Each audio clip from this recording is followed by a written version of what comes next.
barely getting any interactions, linking him to me and posting on the Reddit when there's no work being put into who the fuck is the person on the Reddit who's posting this in the first place. If you do a little bit of research, it seems like it's an account whose intention is to make Ethan crash out. One of the users on the Snark Reddit points this out. They're like, I've seen this account before. This account has scraped its history and it's now trying to make Ethan burn bridges. This is within Ethan's own community. Like, this is the thing that he needs to be critical of. It's not me. So yes, I am willing to admit that my former editor was being very nasty, uncharitable, and f***ed up towards Ethan and Hila on Twitter. But Ethan and Hila are doing the same shit on their podcast. So I don't want to hear it. Terrorist supporter.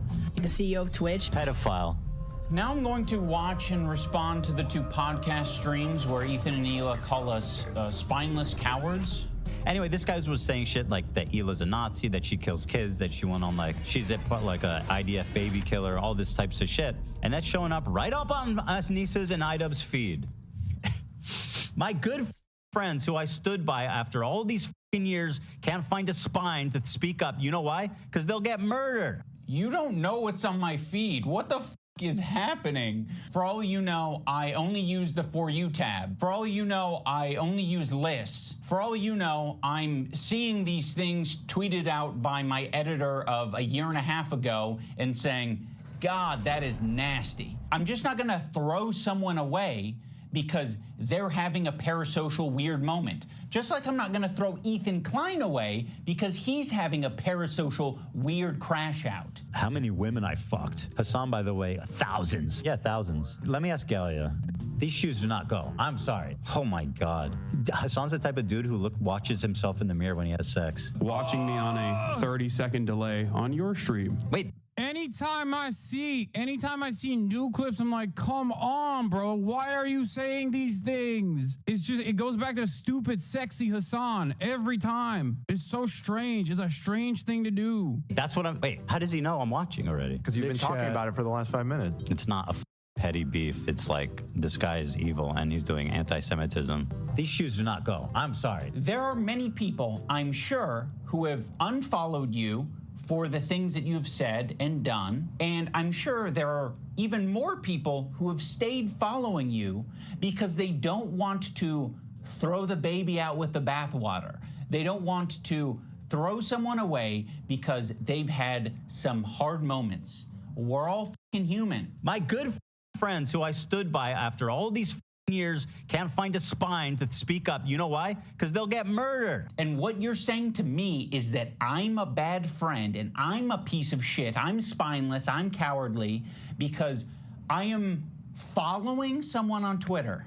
Because they have mobilized such an insane harassment group. It's not bad enough that I have this group of people harassing me and everyone in my life.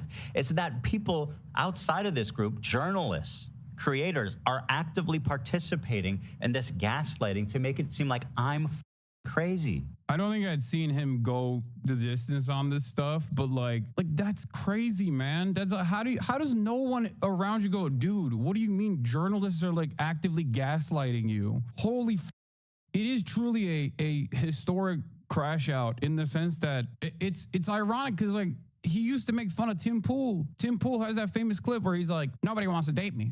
Is it my fault? No, it's everybody else's fault. See that I'm about to be 34 and I have no family because my dad had 2 kids by the time he was 27. Yeah. And I'm like, man, you know what the problem is though? It's definitely not me. Mm-hmm. I think it's everybody else. Yeah.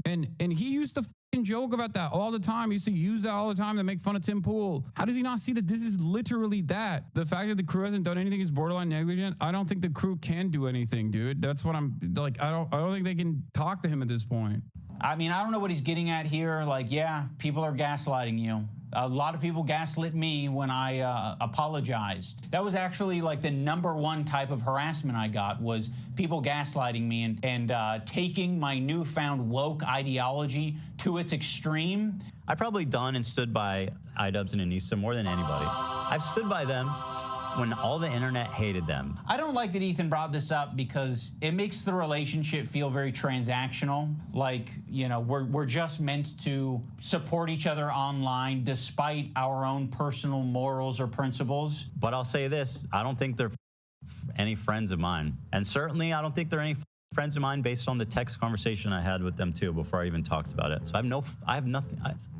I don't need any fucking halfway friends, man. I thought the text conversation that I had with him was very empathetic. I basically just said, like, I know you and Hila are experiencing a ton of harassment, and I essentially empathize with that, and I think there's something positive to get out of the conversation. But he refused to talk on the phone unless I was willing to publicly say something about my former editor and denims. As much as you don't want halfway friends, I also don't want that kind of halfway friend. I don't want someone who's going to give me like an ultimatum to have a conversation. Could you not say something when this is like, imagine like one of you guys is like, Hassan actually wants to go to Israel, go to Gaza so he can strangle Israeli babies or some shit like that. I'd be like, you imagine me not saying something.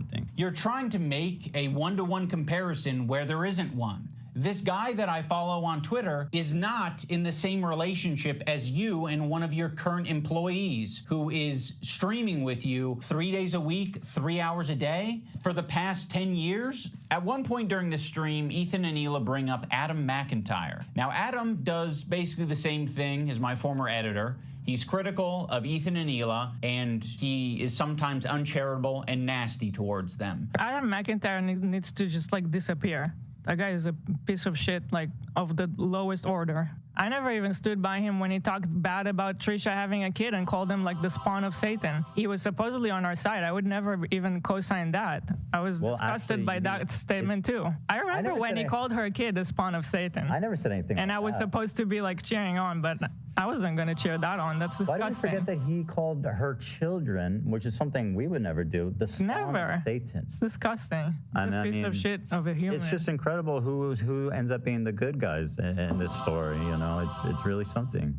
Unfortunately, they never made a statement. They never said that they disagree with his statements about Trisha's baby until it's useful. Like, what is it, 3 years later? Like, I mean, you're talking about it like you were aware of it at the time and that there was some amount of pressure or enthusiasm for you to get down with that. And what it sounds like to me is that you did see it at the time and you were like, ooh, I don't like that. And you didn't endorse it and you didn't with it. Huh. It's almost like that is a identical situation to me. It's just incredible who ends up being the good guys in this story. You know, it's really something. So yeah, the reason I'm bringing this up is because they're trying to like paint themselves as the good guys, and they're saying like, yeah, we strongly disavow things that are said, even about our enemies. We are the most immoral people on the internet, unlike Ian and Anissa, who are keeping to themselves. Also, why the does Olivia get the pass? What a fucking asshole for putting you in that position, Olivia. You're friends with him, and you don't have to say anything, but like, what a piece of shit. What a bad friend to put you in that position just for some clout. It gets people angry at you, like, oh, how can she be friends with him? Which is total bullshit, okay? Olivia did not do anything. And I want the pass. Do I have to be an employee to get that treatment? Because then you'll just see me as an ally? Or is it because Ethan is afraid of wrongful termination accusations and lawsuits? And also, I don't mind putting my friend Olivia, who's apparently my real friend, in a terribly weird, uncomfortable situation where you end up getting hate for no reason.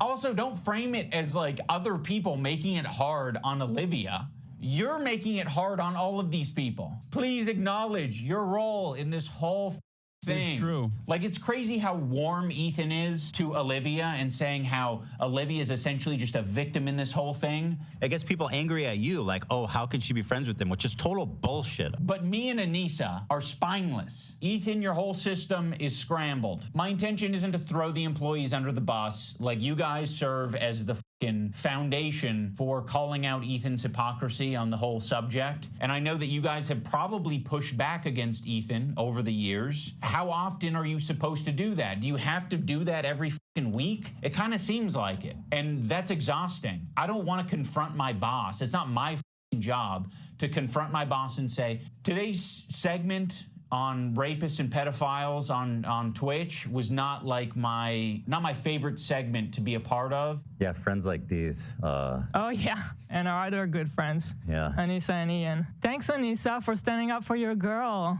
I actually stood up for you so many times because, like, why would I not? It was crazy. Yeah, why would you not?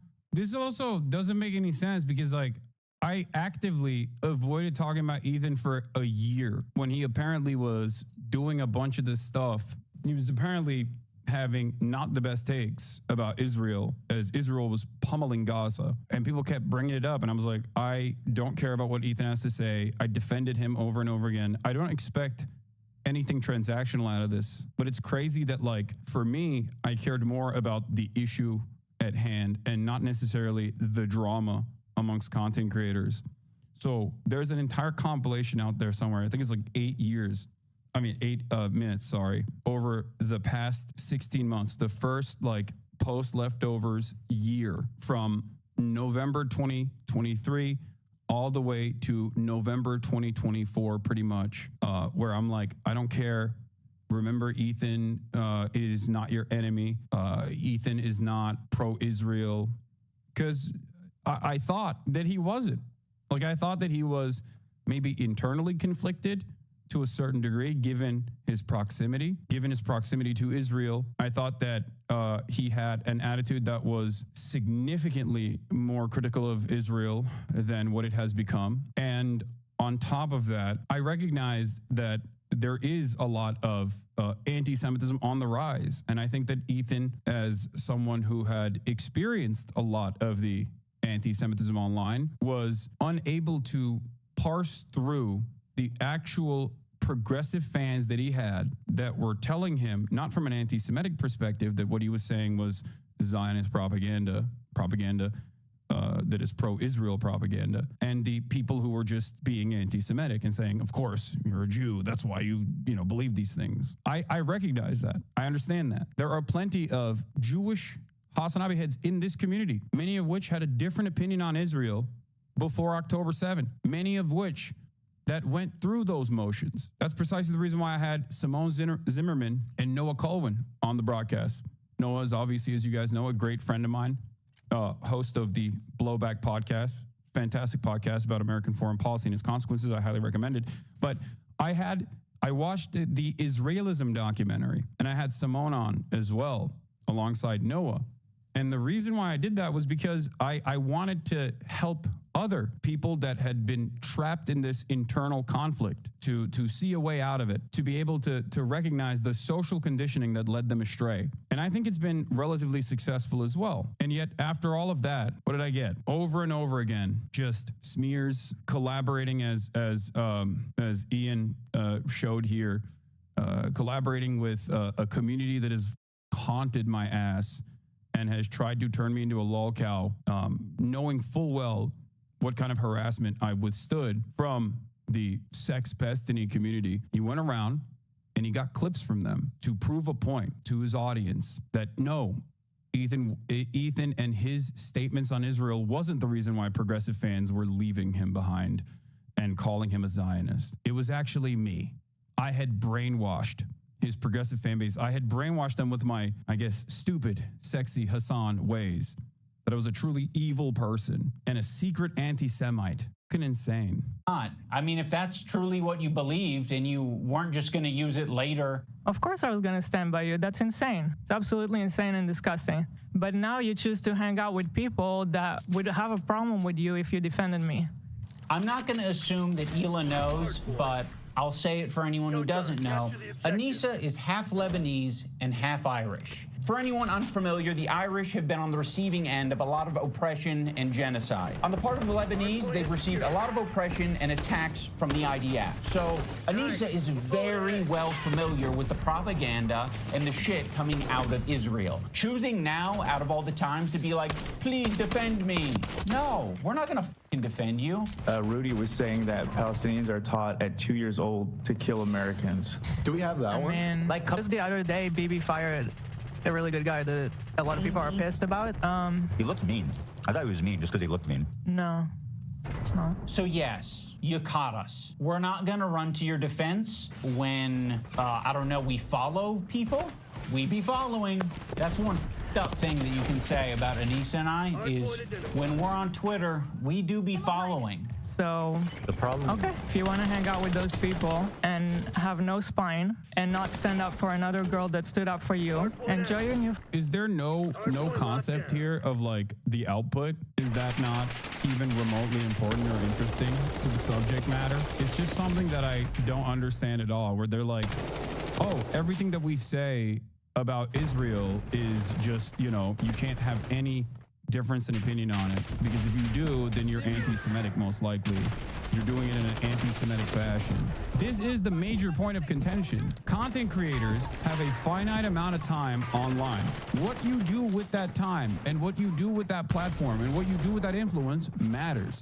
And if all you do in the limited time that you have online is to constantly attack pro-Palestinian content creators, undermine them, demand that they get deplatformed, okay, call them anti-Semitic terrorists over and over again, yeah, of course people are going to be like, yeah, I disagree with that. I totally disagree with that, especially when the backdrop of this conversation, when we are all living in profoundly privileged conditions here in the Western world, in the United States of America, in West Hollywood or Bel Air, right? Like, we are incredibly privileged. And this entire conversation revolves around like your own personal feelings about how people don't agree with you. Like, it's just unimaginably selfish. It's so goddamn self-centered. It does not make any sense, especially when the backdrop of this is a live streamed endless sequence of child murder. So much so that Ethan made it such a joke that he would just be like, oh, there's a genocide happening. How can you do this? There's a genocide happening. Like that, it became a punchline for him. He started referring to Israel's genocide as nothing but a punchline. The genocide card, he said. The equivocation here of like them defending Ian and Anissa and then expecting the same in return also doesn't make sense. Because Ian came out and said, I f***ed up, at a time when he didn't need to do that at all. He could have just pivoted to like maybe centrist content and then later down the line, maybe some more progressive content. If it was disingenuous, if this change wasn't real, if this change wasn't organic, if this change wasn't real, he could have just as easily kept doing right-wing content. That shit pops off. We all know what the internet looks like, especially with the 4chanification of Twitter to begin with. He could have kept farming it, but he had an honest change of heart. And in that honest change of heart, he came out and recognized that he should apologize for his past mistakes.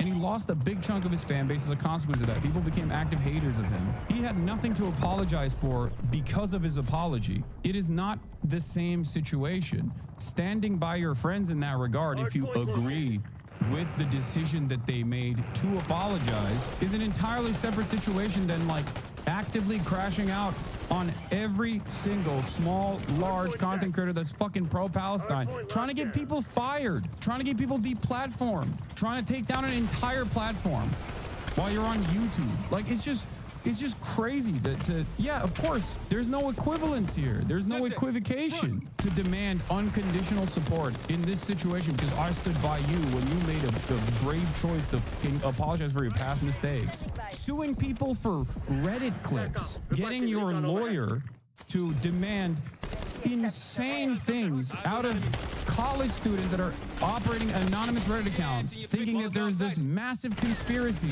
that you will uncover if you engage in frivolous lawsuits against people who cannot defend themselves against those lawsuits, and you know that they can't do that because you can bury them in a mountain of paperwork and know full well that they don't have the finances to be able to defend themselves in a court of law. That's crazy. Friends. She's friends with people like Denims. I know. Yeah. Which I'll show. With Denims is actually participating in this whole child protective service lie. Yeah. Which I'll and if show you're you guys friends with them, then you're saying what they're saying. You'll notice that Ethan and Hila start talking about this Denims character. Originally, the complaint was about my former editor. He's been chatting shit about Ethan and Hila for the past year at least. They only care about it now because I guess it was spoon-fed to them via their Reddit that's clearly looking out for them. Now, I'm not going to sugarcoat it. We are friends with Denims, but I would say it's the same level of friendship that we had with Ethan and Hila. It's like kind of an internet friendship. We think that she's a good person like we think Ethan and Hila are good people. Kind of a tricky situation. How can you possibly think that they're both good people at their core? People can have crash out moments. People can say things that they don't mean. People can say things because they want internet clout and attention. I don't know, I think they're both probably guilty of saying things that they don't mean for internet clout and attention. Right now, one's a little bit more nasty to me than the other. I just don't see how you can be my friend and also be friends with someone like that. Well, you can't. So I already forgot about you. I actually have a lot of friendships that are kind of that way, where it's like, you know, one of the friends doesn't f with the other friend, but there is someone in the middle who kind of f with both of them, but separately. Yeah, there's a lot of friendships that are like that. I'm not gonna make you guys like meet up and kiss or anything. He got apparently real mad at Steiny too for having me on his podcast. If you were my friend, you wouldn't even have had him on. It wouldn't even be a question. I'm just letting you know, and maybe he fooled me, but it seems like that guy actually... He did fool you. At this point, maybe not at this point, it's different, but it seemed like he actually genuinely cared or cares about you. That episode's coming out tomorrow, I think. I don't know. Anything. I get it. You guys are in...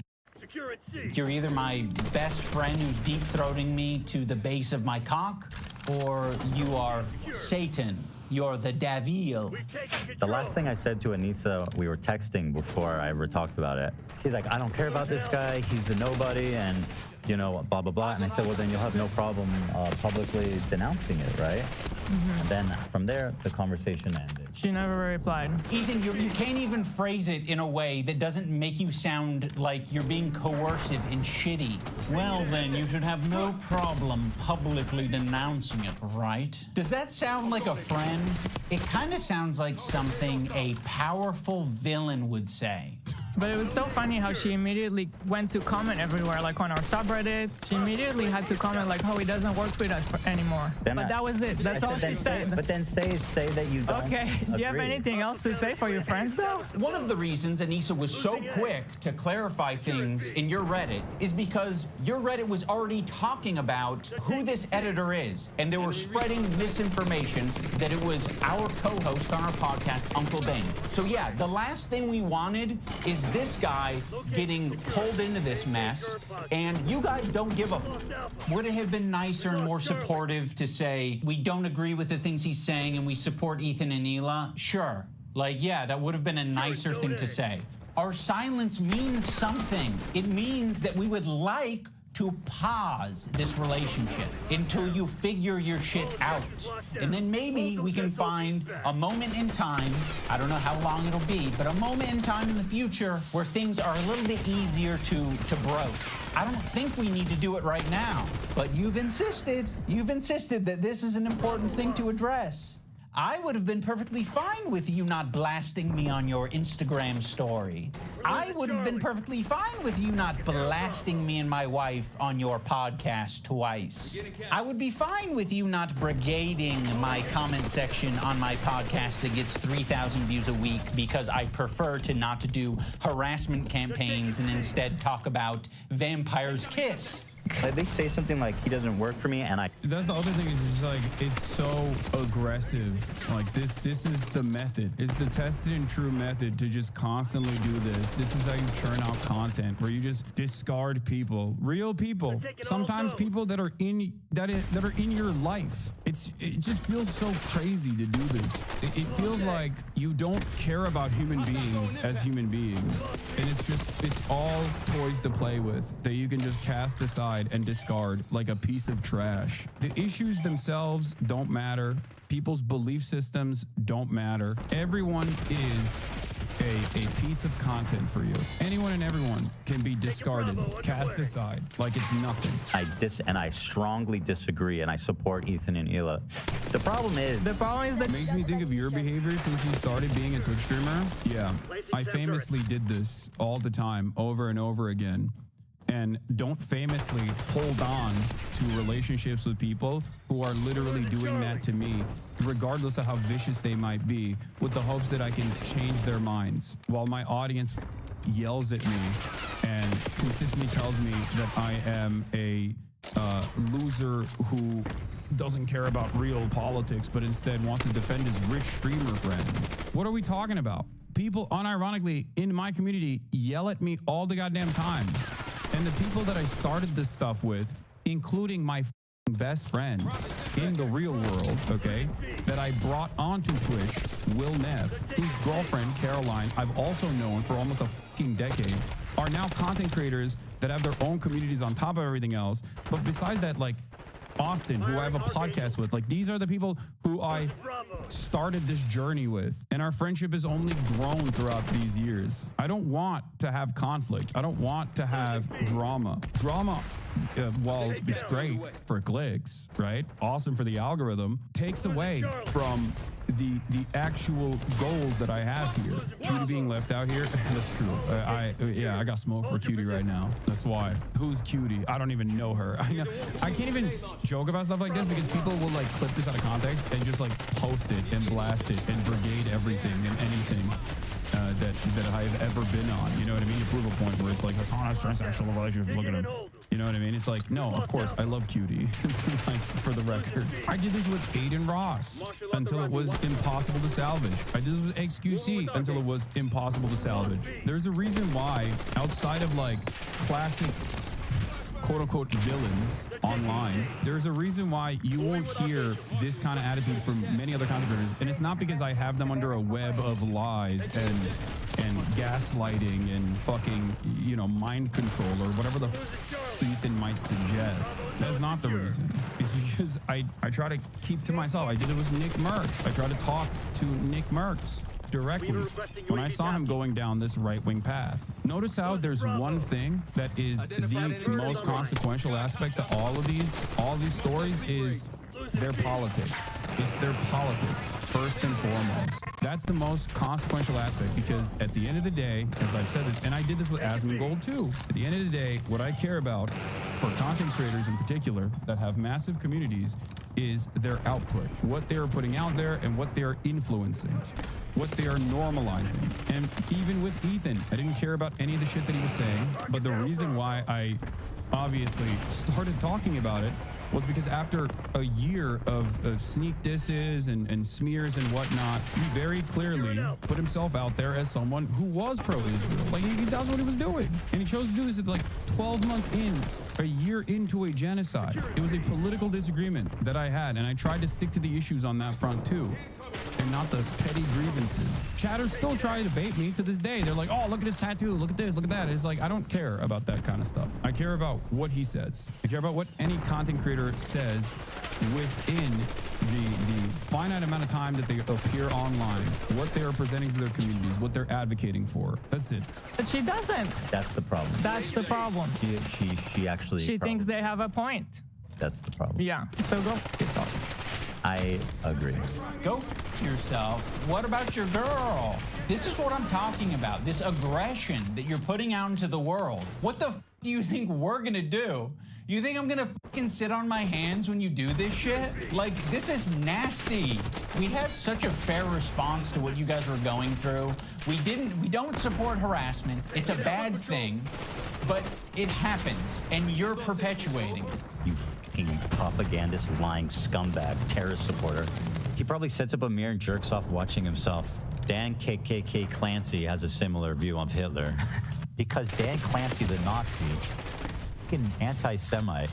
You can't expect other people to stop harassing you if you continue to harass people. Let's think about it on a micro level. Have you ever been in a comment section and found someone to argue with? It doesn't stop. It can literally go on forever if you don't want to touch grass. I mean, yeah, this was kind of like a line, what happened today. that should never be crossed, even by like the most cynical, toxic people. It's going to have ramifications in terms of how I conduct myself, in terms of these fair weather friends who are, you know, so happy to. My one gripe with not just this community, but the online left as a whole is the almost reactionary campus attitudes to people. Your charitability is the number one takeaway I have. It's the reason I believe what I believe. I have a friend who was a counter protester last year to our campus protest and is now pro-Palestine within less than 1 year. Your charitability is the best thing I've learned, and it's never too much in my opinion. Yes, that's it. Because I recognize that no one is born with a copy of Das Kapital by their crib, by the baby's crib side. No one starts off, especially in a country like America or in a country like Israel, a settler colony. Both of these countries in their inception did genocide, ethnic cleansing, ethnic displacement. There's a lot of similarities between America and Israel, down to the connection to the greatest evil historically, the English. No one is born quote-unquote woke. I certainly wasn't either. So I understand that it takes time, self-reflection, self-criticism. These are difficult things to come by. So someone has to be fucking charitable and not constantly be like, you said something that I consider to be a microaggression. You are the greatest evil of all time. I think it's like a lot of people do that. And I even understand why some leftists do that. The reason why they do that is because they're sick and tired of constantly having to be on the defense. I get it. But you're being charitable to narcissistic content creators. See, this is what I mean. This is what I mean. You're doing it. You're doing it right now. I'm not just charitable to narcissistic content creators. I'm charitable to everyone. The f are you talking about? That's my point is that this community is 42,000 people because of that. Do you understand? It's because of that. It's because if I were constantly calling everybody white nationalists, white supremacists, racist, which is what right wingers say I do all the fucking time, ironically enough. If I didn't assume that people could be charitable and go on their own journey of learning and development and change what their belief structure looks like, then I wouldn't do what I'm doing. The entire purpose of what I'm doing is to cause people to maybe reflect on previous things that they consider to be unshakable foundational truths. This is what it's all about, and that's precisely why I maintain this level of charity for content creators as well as I do to chatters as well who want to learn. Now, of course, in that process, there are people who catch me when I'm pissed off, or there are plenty of people who try to abuse that charity to come in and say, just curious, why are you a piece of shit terrorist anti-Semite? Just curious. Like, you're not just curious, all right? And of course, I yell at them, and there are hours and hours of compilations like that, right? But having said that, the overwhelming majority of this community, if not the damn near entirety of it, all the way from when I had 35 live concurrent viewers to 35,000 live concurrent viewers, have had at least one issue that they've changed their minds on. Half of you motherfuckers that are yelling at me for not being for being far too charitable don't realize that there was a point in time when if you had spoken out about a thing that you had firmly held convictions on, you would wish that I'd be charitable to you as well. That, I think, is my superpower in general. I have a firm commitment to constantly trying to have people be charitable to me because I understand that that is the only way. That is the only way I can get people to second guess what they believe is the truth, what they've been socially conditioned into believing. And many of you who have taken advantage of that and have grown because of that, because this was a welcoming community to people who truly want to learn, to truly see a different perspective, you then turn around and don't fucking repeat that kindness to others. It's ridiculous. And the reason why I understand why people have reactionary attitudes is because leftists will literally constantly talk about social conditioning in a white supremacist, racist, transphobic society that we exist under, and then they get shocked when motherfuckers reflect that perspective. Yeah, of course. What do you mean? If you recognize the impact of systemic racism, you have to also understand that motherfuckers are going to be kind of racist without thinking about it. Like, what's the expectation here? Of course they're going to be racist. That doesn't mean they will stay racist. If you think people are intrinsically evil and racist, and there's no way to change that, then why the are you even trying? Like, what's the purpose here? That you're just slotted into a position at birth, you're just going to be a Marxist-Leninist, a card-carrying communist. And this person is always going to be a liberal who's a racist. Like, what are you talking about? That's not how human beings are. That's not how you are. Always look within and analyze the changes that you have had about key issues that you now look back at and recognize how differently you thought. There are people in here who used to be Ben Shapiro fans. There are people in here who used to be Steven Crowder fans. There are people in here who used to be Destiny fans. There are people in here who used to be Ethan Klein fans. Would you want everyone to constantly reduce you to who you used to be? No? Then you recognize why you have to be charitable to others. This is why I always tell you, be normal. Be friends as long as they're getting something out of it. Ethan, that is a rich thing to say. Like, you're the H3 podcast, okay? There's a lot of friends of the show. There's even more fair weather friends of the show. Let's not get into this shit, okay? That is so bizarre and insulting to suggest that I was only ever being friends with you to get something out of it. No, I'm friendly with you, and I'd say I'm a light friend, because it's been pleasant hanging out with you. I've enjoyed your content over the years. And as of late, it's gotten really fucking shitty. Yeah, so go f yourself. I agree. Who else? Who else do we want to burn today? Who else do we want to burn today? You're making it so obvious that this is your emotional dumping ground. It's horrible. This is not what podcasts are. There was a way to approach this to say, like, yeah, we feel hurt by you guys not saying something. You've decided to do the extra thing and attack. Now, in fairness, I am attacking back, but I feel very insulted, and I feel defensive, and I feel like I am speaking up for a lot of people who have problems with you, and a lot of people who have been on the receiving end of your harassment. It's so easy to be anti-racist. Everybody's anti-racist. Racism is the worst thing in the world, right? We hate racists. Microaggressions. The minute that they actually have to stick their neck out for somebody, the minute they have to actually risk.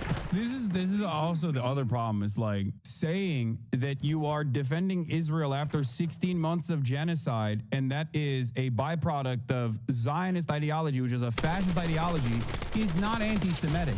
You cannot, like, there's a difference between people that fucking yell about me all the goddamn time and people who compare me to Osama bin Laden. One is Islamophobic, and there's not really much I can do about it. Who gives a right? I mean, we live in the post-9/11 universe. It is what it is, right? The other is people hating me for a multitude of different reasons. If I were to constantly run around and be like, oh, you guys are being Islamophobic, you guys are being Islamophobic. When people go, Hassan, you have a Porsche. You've leased a Porsche while you're a socialist. What the f is wrong with you? And I was like, that's Islamophobic. People would laugh at me. At least categorize why people have their disagreements with you. You know what I mean? Try to figure out exactly what this is. It's not always about anti-Semitism. You know what I mean? Yes, I've leased a Porsche, goddammit. Ironically enough, he went and bought the same Porsche after, and now he fucking runs around talking about Hassan as a wealthy hypocrite socialist. Something to put themselves in under scrutiny, to sacrifice something personally to stand up for racism, then all of a sudden it's like, hey, I don't want to get involved. And that's drama. How much do you care? I don't do drama. How much do you actually care? Isn't that the whole point? Like, I realize that Ethan and Hila are more scared now than they've probably ever been. I feel like anti-Semitism is a thought in their heads now more than ever. And it's not completely unjustified to be thinking about that sometimes. You guys are just hurt, and you're kind of like dancing around and making very like loose, poorly thought out analogies for something that doesn't even apply to us. It's like me making this video is the standing up for something, and it's saying, you guys are being bad. You know, I don't think you're bad people, but you're being bad. You're behaving poorly. You're hurting people. I mean, go back to the civil rights. You think that the people who are like the white kids who are protesting with the black students, you think that they were just like... Yeah, this is a civil rights violation. If you don't defend me, a podcaster who constantly chirps about Israel. If you don't defend me, this is a civil rights violation. Not risking anything. Those kids who are marching with the black students and...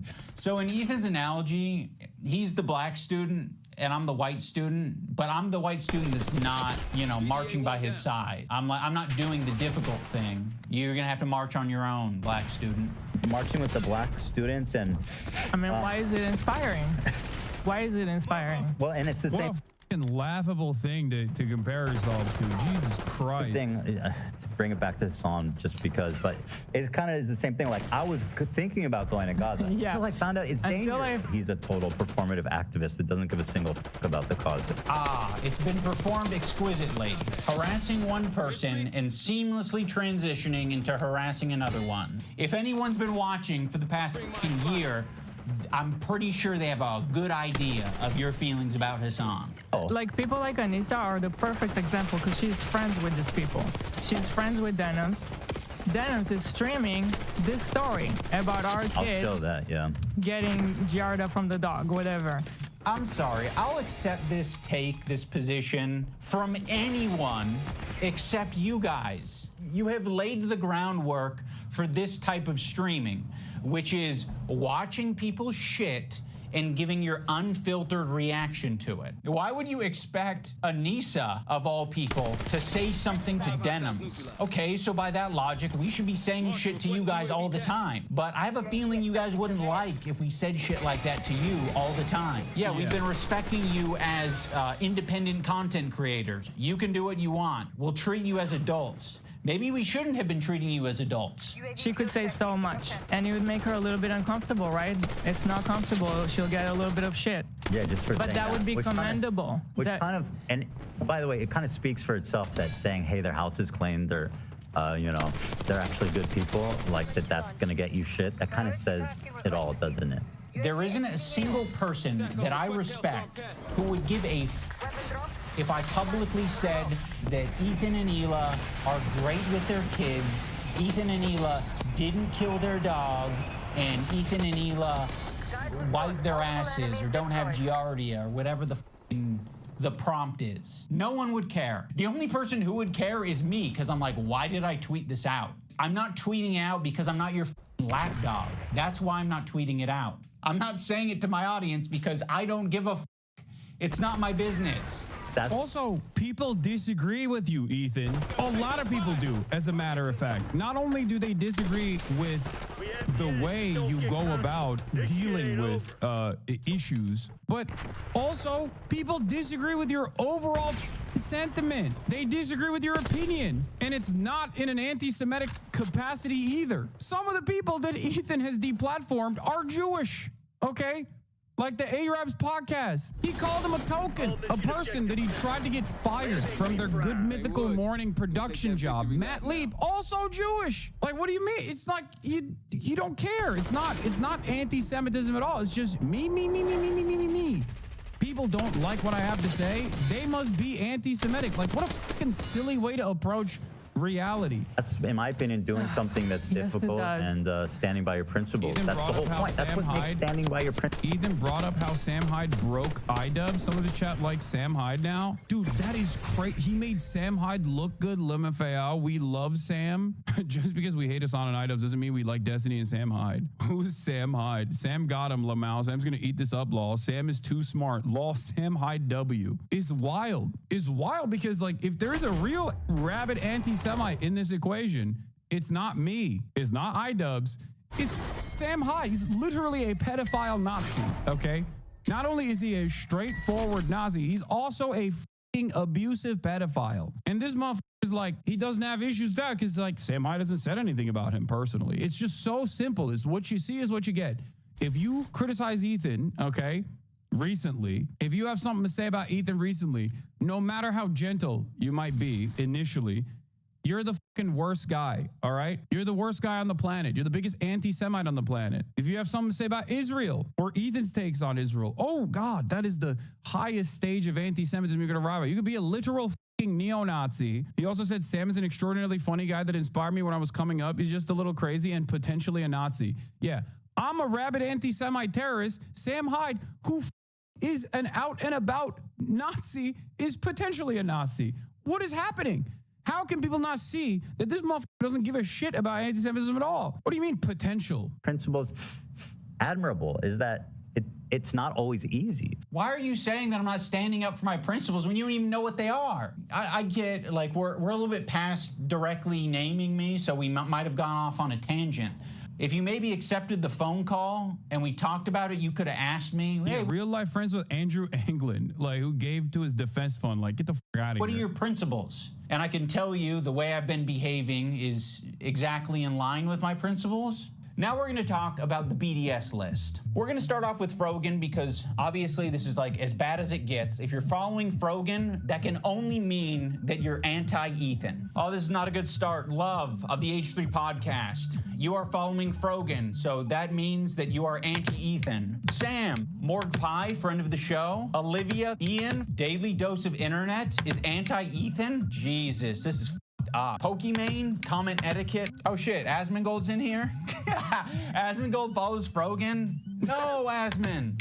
That means you're anti-Ethan. That's up. We're going to want to avoid these creators at the top of the list, but one tier below them are the creators who associate with them. They're essentially endorsing all of their statements. You got me, you got Anissa, I think Hassan's in there. You'd think that Hassan would be on the top of the BDS list, but that's not the case. Hassan provides additional value for people. Ethan can turn a blind eye to people collaborating with Hassan because that's what he did. You got to be the lowest of the low to be associating with the Frogans and the Denims of the... No. He's mad about that too.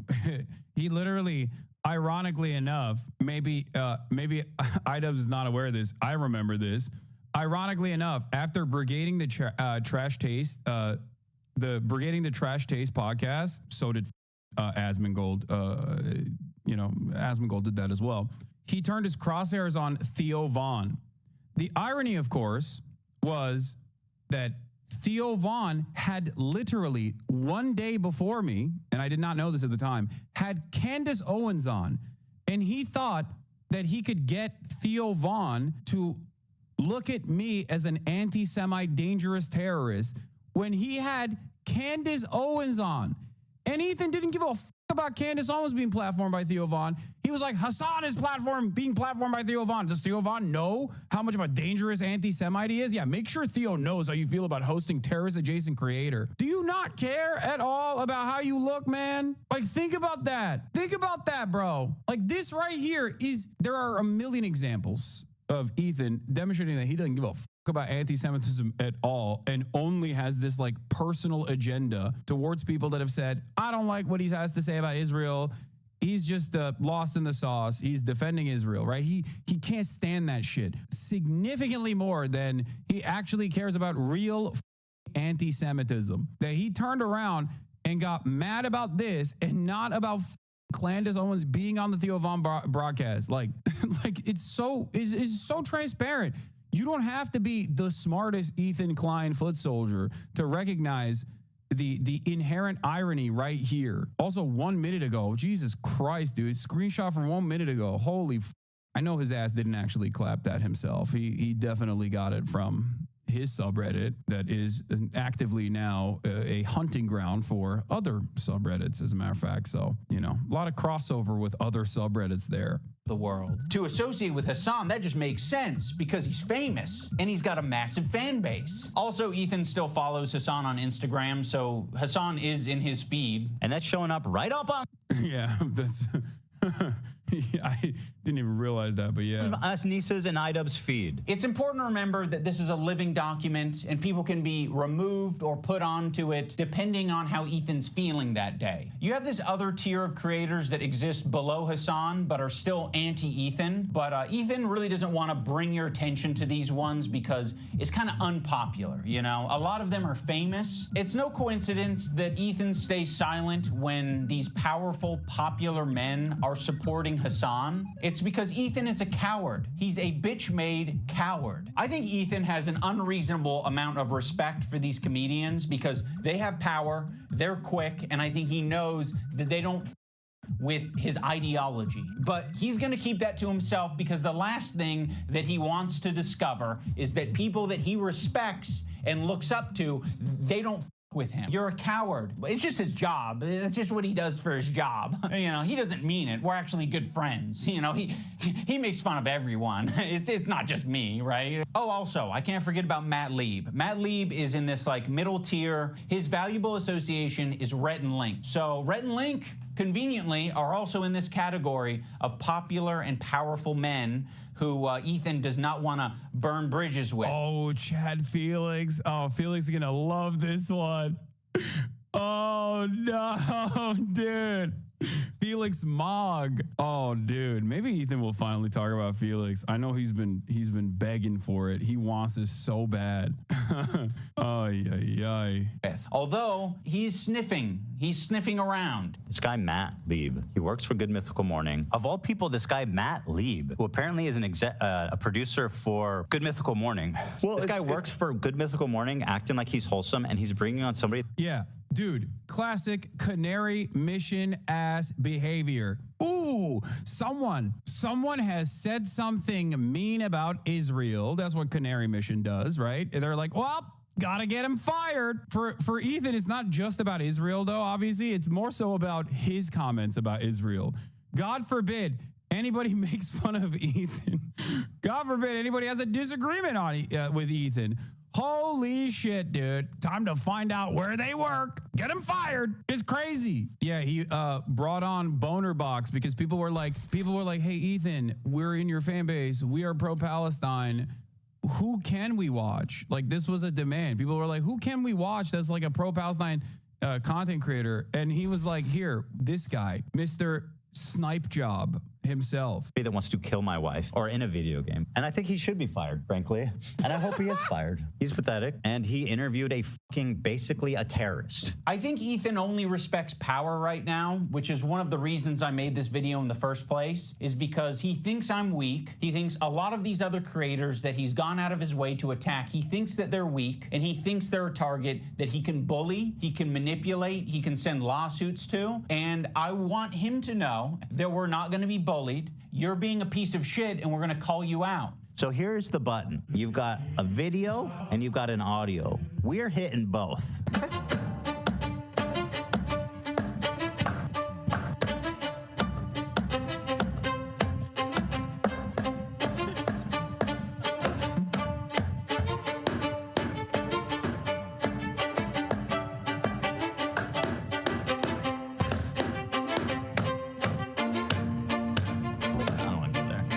Yes.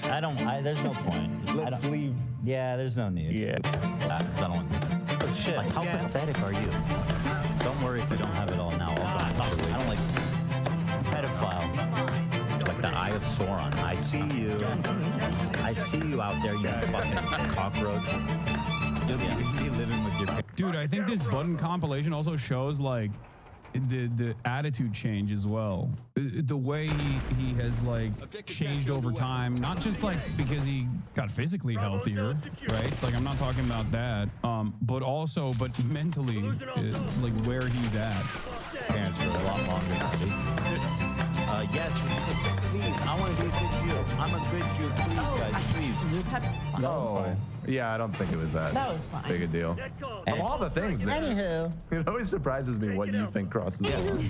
Well, I looked at Olivia and she's like, yes, do it. Now let's talk about the button. Ethan got this button, or kill switch, as a response to the controversy with Cutie Cinderella. He was not able to control himself in that moment, and instead of figuring out how he can change his behavior, he spent $20,000. Dan and Hila were like, we would kill button that right now if we could. I can't change who I am. I know. That's why the kill button is on its way. That's it. See, exactly. He uses the button for everything. If his jokes don't land, he's hitting the button. It was being presented as if the Jordan crying thing. I hit the button. Why? I don't think I needed to, but you guys were giving me crickets, so I panicked. If he's insecure about getting something wrong, he's hitting the button. But okay. What? Button for that? What on this frame could Ethan have responded to? Perhaps the country flag that he got wrong? Maybe. I don't know. If he goes on a problematic tirade, he's hitting the button. Before, look how sad. But yeah, it's not just that. Like their eyes are like big. I think you guys are wrong on this one. I think you guys are all wrong on this one. I don't think he's unique in hitting the button. I think if all of us had buttons, we'd hit the button all the time. But if you don't have it, you operate differently. You think about what you're saying. You maybe plan for your show a little bit more. You maybe say, I'm not going to have my podcast be an emotional dumping ground for today. You instead say, ooh, it's important that we stay on topic. Also, the H3 community and Ethan himself use the phrase goblin mode all the time to excuse a lot of his shitty behavior or what make is the button about is when he says something up or says something that he's like insecure about. He just described it. He just hits the button, and then because the stream is on a delay, it basically erases that. It erases that part of the stream. It cuts the feed, and it feeds you just like a sequence of cutscenes instead, and it wipes 30 seconds off of what the stream, or 20 seconds I think, off of the stream. It seemed less bad. Like I've been diagnosed with goblin mode actually. By claiming that what happens is he just gets into this like uncontrolled state he refers to as goblin mode. I did not call myself goblin mode. Yeah. Oh, yeah. You did. Goblin mode? Is that what you're calling Tourette's now? Yeah, this person's being ableist when they use the terminology that him and his community has started to use, you know, and anti-Semitic possibly. Oh, I'm surprised that he didn't hit the. I'm surprised he didn't say it was anti-Semitic. All victims of goblin mode, I would like to issue an apology. You got goblin mode today. You're goblin mode. Look how many times you paused the I'm trying, bro. And I don't think there's no room for using the term goblin mode. I like the idea that you're defending yourself and the little guy by going goblin mode when a big corporation or a big entity is trying to attack you. Like if you f me over, if you steal money from me, if you patronize me, if you do any of this shit like you're trying to do to me, treat me like a idiot, I'm crazy, dude. I've gone goblin mode over way less. Yeah, what's crazy about this is like he started doing this to people that weren't doing that to him. But you not thinking about what you're saying, not, you know, reflecting on your behavior, not changing your behavior, that's not goblin mode. That's being a child. Let's talk about the crew. I think the crew has been put in the worst working environment that you possibly can be for a podcast. Every crew member has it bad. Like, to be around Ethan, period, would be a nightmare right now. I'm standing by every fucking syllable of that, okay? What she did was abhorrent. And by the way, Just don't. Listen, your critique of her is correct. It's just, you know, people are sensitive about women being called that word. And so, like, how pathetic are you? You know what I mean? Well, I'm not assuming his pronouns. And All these people. Go ahead. and I'm not yelling at you. I'm just... Kelly is a black woman, right? yes. Maziel is a Korean. Oh, Dan, come on. You're being such a buzzkill. Yeah, I didn't know Korean. I asked if Koreans are POs. God. Something I never hear anybody bring up is how Ethan mentioned your guy's old podcast that he was starting, the H3 Industrial Complex, but now DMCA people.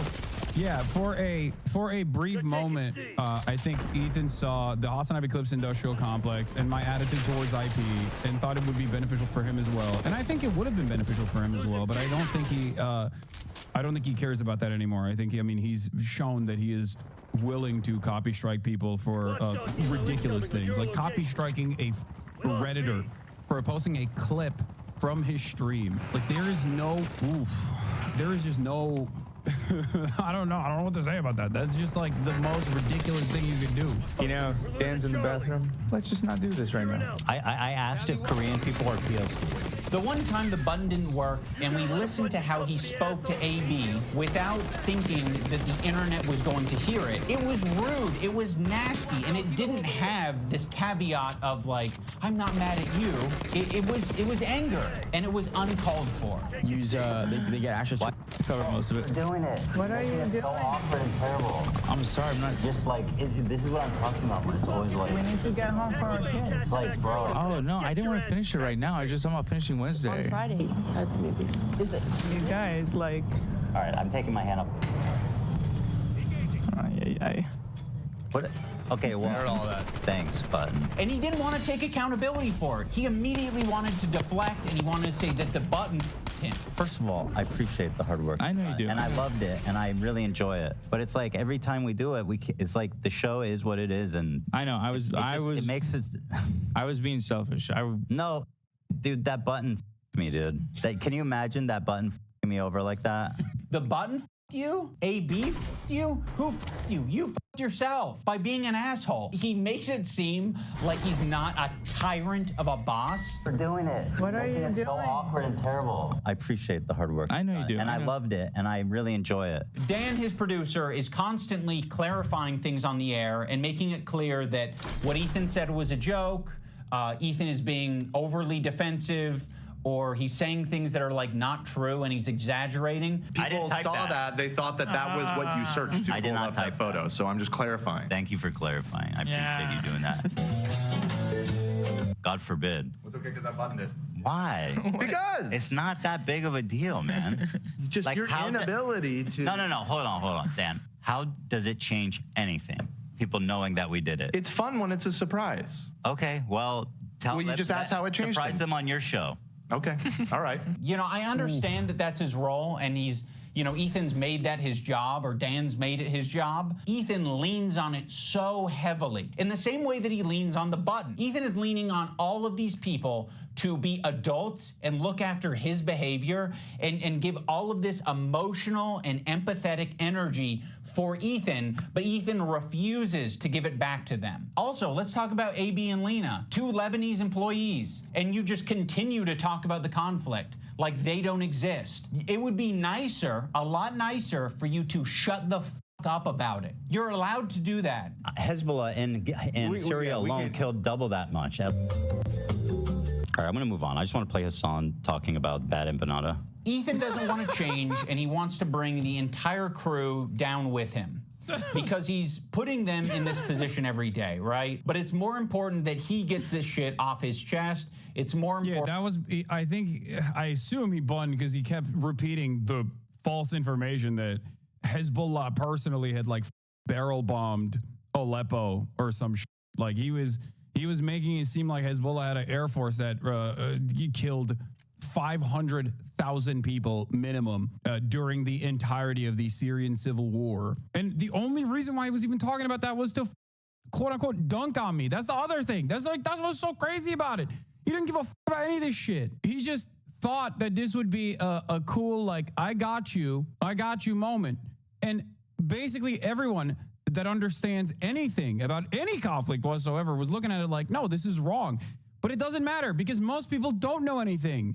They just think big, scary terror guy doing big, scary terror things. So they don't actually scratch the surface of this information and try to figure out if Ethan has any veracity to these claims whatsoever. Ironically enough, my position on Hezbollah in Syria has nothing to do with my conversation about why Hassan Nasrallah was assassinated and how it was not justifiable to begin with, alongside thousands of civilians in Beirut, by the way. That's what's so crazy about this whole process. Like, he wanted to find anything that would make me look bad. Like, that's what's so pathetic about it, if that makes sense. Like, this is shit that I care about, and I know that to a certain degree it's stuff that Ethan cares about as well.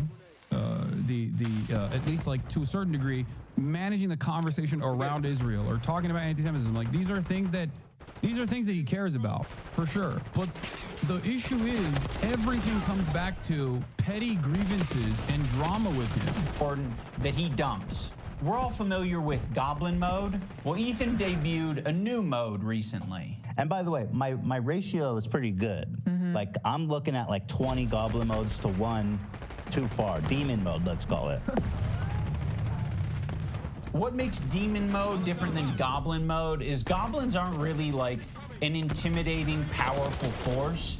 If the goblin is persistent, it can get what it wants. When I'm done with the other one, the big one that's dropping probably next week, my full attention is going to you, George, like the Eye of Sauron. I see you out there, you cockroach. Ethan, the reason the internet got behind you when you were being sued by Matt Haas or when you were being sued by Ryan Kavanaugh is because People saw you as the underdog. They saw you as the guy who's defending the common man. I'm suing, and I cannot wait for you guys to read it. At the moment, we are writing 3 complaints for 3 people.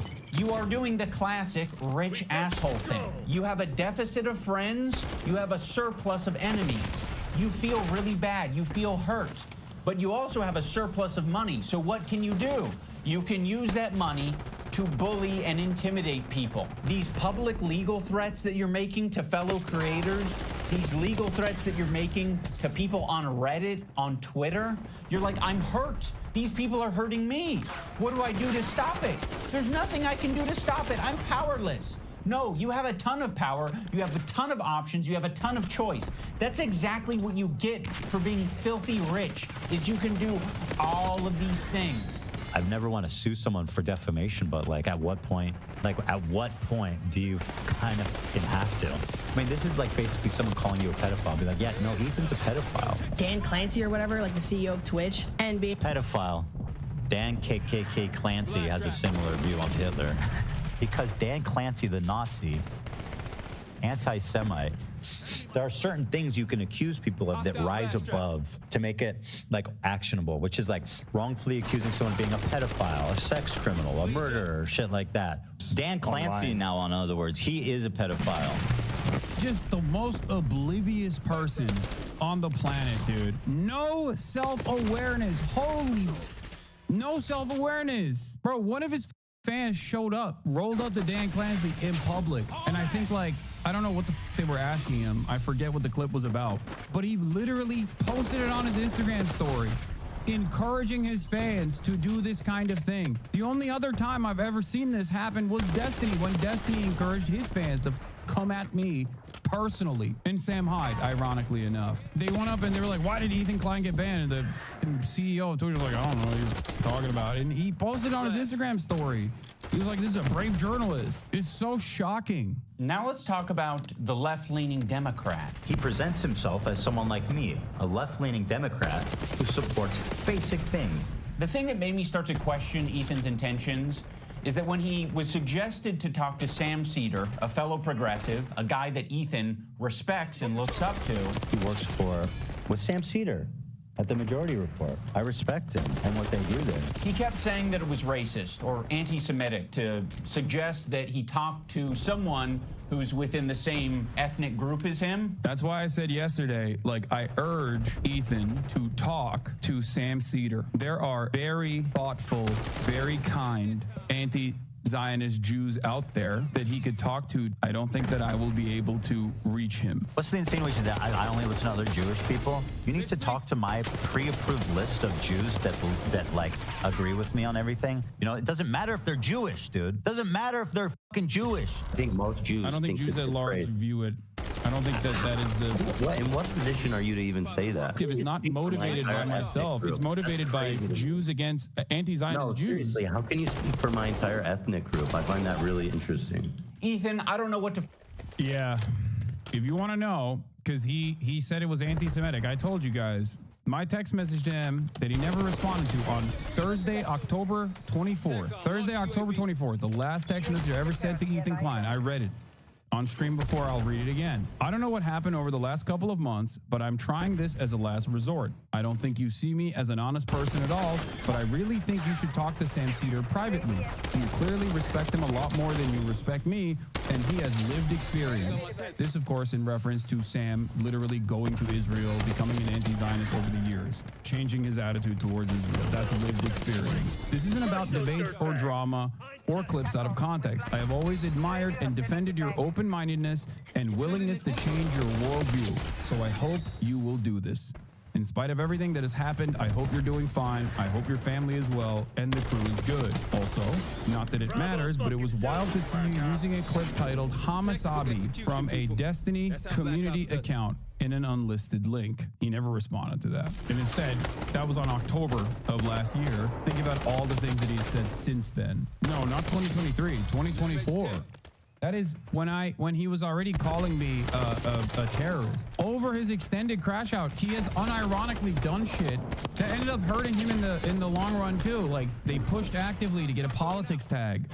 alongside Sex Pestiny and that other freak, is Lieutenant Commander Dan Salty Man, working with literal congresspersons trying to get me banned before the election with no real reason other than pure malicious intent. Like, these guys don't give a fuck about anti-Semitism. What are you kidding me? They say anti-Semitic shit all the goddamn time. They actively try to get all advertisers to pull out of Twitch. How insane is that? You're hurting thousands of content creators at that point. Like, this was also in broad daylight too, until a Bloomberg article written by a fantastic reporter basically revealed all of this targeted Gamergate style brigading, this relatively sophisticated brigading campaign. And then they had to delete all this shit. And there wasn't a moment where I was like, I'm being gang stalked. You know what I mean? I didn't fucking run around and lose my goddamn mind. I just kept my head down and just kept doing what I do, which is ironic because that's what I wanted Ethan to do from the beginning. Just stick to the fucking goofs and gaffs, man. You're hurting yourself. You're hurting yourself in this process. You're the shadow of what you once used to be. You know what I mean? You're killing your own audience in this process. Tell you, this is like step one of having a leftist ideology, is recognizing our race, religion, nationality, all this shit, all shape our experiences. Yeah, random streamers with their country tags got their ad revenue removed and banned creators for a month before an election, forcing them to lose tons of money too. Yeah. As people. That's the reason why it'd be better served to have this conversation not with myself, but with an anti-Zionist Jewish person. Why does it matter if they're Jewish? Because I'm not Jewish, and you've said in this conversation that, like, how can you tell me how to feel about the situation? Yeah, but how is one person a representative of Jews at large? I'm just telling you how Jewish people around the world interpret that phrase. So yes, Ethan, on occasion you might be suggested to talk to someone who has some crossover with you.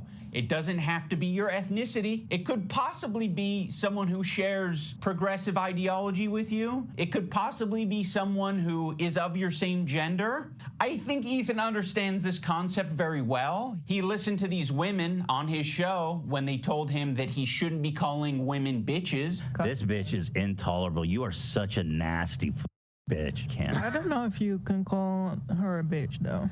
She is a bitch. She's a You're right. I call her a see you next Tuesday. Listen, I'm curious what do Lena and Sam think about it. I wouldn't be okay with that. Yeah. I feel like that it's for the girlies, Ethan. But I So agree. you guys all seem to be in consensus that it's in poor form. I think to respect the women here in the room, I'm going to have to pass on saying that. Can he never say a bitch towards a woman? 60% yes. Jesus Christ. The infantilization of Ethan Klein is nauseating. He's not a child. He is absolutely capable of looking into Hassan, learning about his politics, interviewing, doing loads of things to figure out where he stands. He presents himself as someone like me, a left-leaning Democrat who supports basic things. And for the first time, I noticed an inordinate amount of radical, hardcore leftists. I mean, I thought we were social democrats, not whatever this was. This comment from Hassan really started to sound some alarms in my head. I was already getting uncomfortable with our partnership. You know what's funny? This is where I realized he was being disingenuous, because I was like, is he actually a baby? Like, does he have a baby brain? Does he have a child's brain? Where I was like, these are my politics. We had a politics podcast for 2 goddamn years, so clearly you know what my politics are. But maybe he's just a baby brain person, right? Like, fine, maybe he didn't understand what I was saying when I said it to him. But then I realized in one of the clips that I saw of the context puke, where he actually talks about the first time we ever interacted. It was his podcast where I walk him through the steps of my America Deserved 9/11 moment, and he was very understanding. But in that podcast, where I also talked about my politics of what I believe, like social democracy in the interim is good because it marginally improves the living standards of all American workers. It's a good thing, but that's a short term. Obviously, in the long term, I want this entire system to change. And that is you might disagree with that. You might say I'm a revisionist. You might say that's not going to happen. You might be a revolutionary Marxist-Leninist vanguardist, whatever. Fine, okay? That's not what this point is.